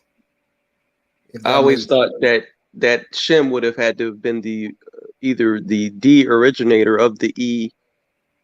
You know, that's how I thought it would have went. But okay, I see what you're saying. con. Yeah, I might do a video on that to explain it a little more. To explain it a little more. The brother says Shalom brothers is E1B1B older than E1B1A. No, it's not. They come from the same father. So not really. Not really, not really. They should be the same age if we say they come from the same father, which is EP2. Although it is possible, one lineage could have arisen a little earlier than the other. So I will throw that out there.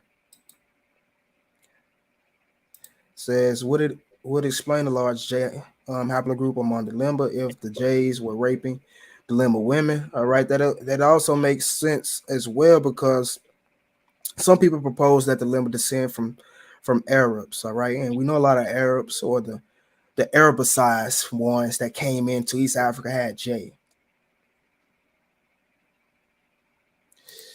And again, he says an Igbo man with Igbo ancestry on both sides of his family took an African ancestry test, and he says his DNA traced him back to the Timney Tikar. Woo! I just brought out the information on the Tikar, um, being a location of where Eldad the Danite was talking about earlier.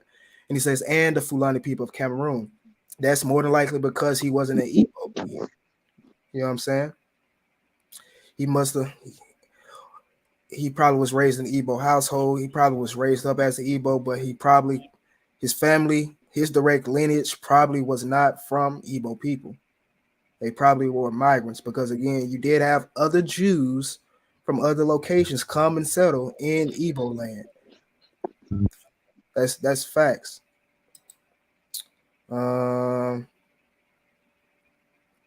agreed. Like the brother said, I agree. There are other sons of Shem that carry E3A. It's not only an Israelite or Abraham lineage. All right, because again, we found E3A plenty of times way before Israelites came into existence. So when we looking at this information, we can't do nothing but be fair and honest. You know what I'm saying? Side tribe of Kenya is Israelites. Say it again. Do you believe the Maasai tribe of Kenya they are Israelites?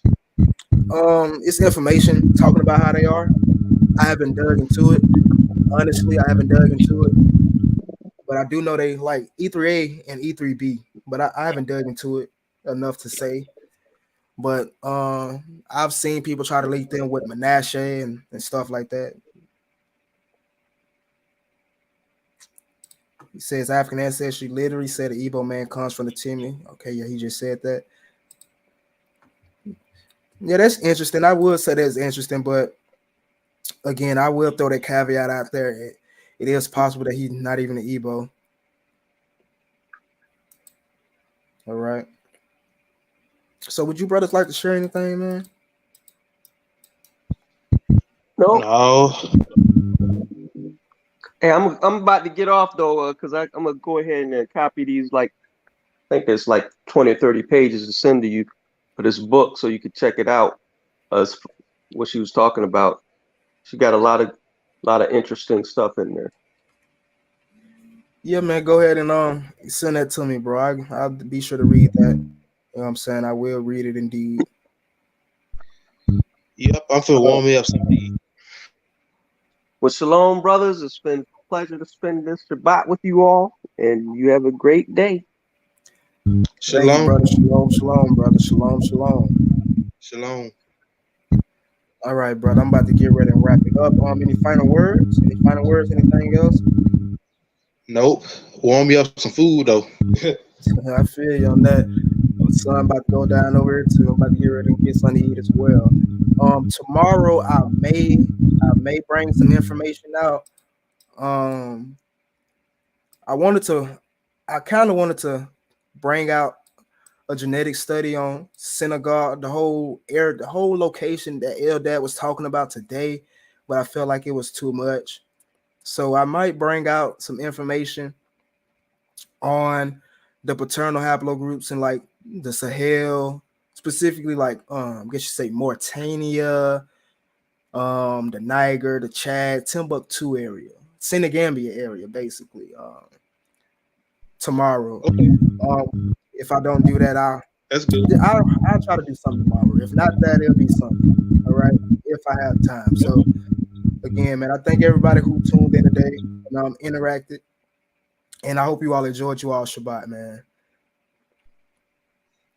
And check out the chat before we get ready to head off. Anybody has any final questions, go ahead and drop it. If not, I am gonna get ready to end it. We've been on it. We've been at it for a good 4 hours. So that's good. That's good. Um Again, any final thoughts, questions, comment? If not, I will see you all, Yah willing, tomorrow. If not, you already not catch you next Shabbat. All right.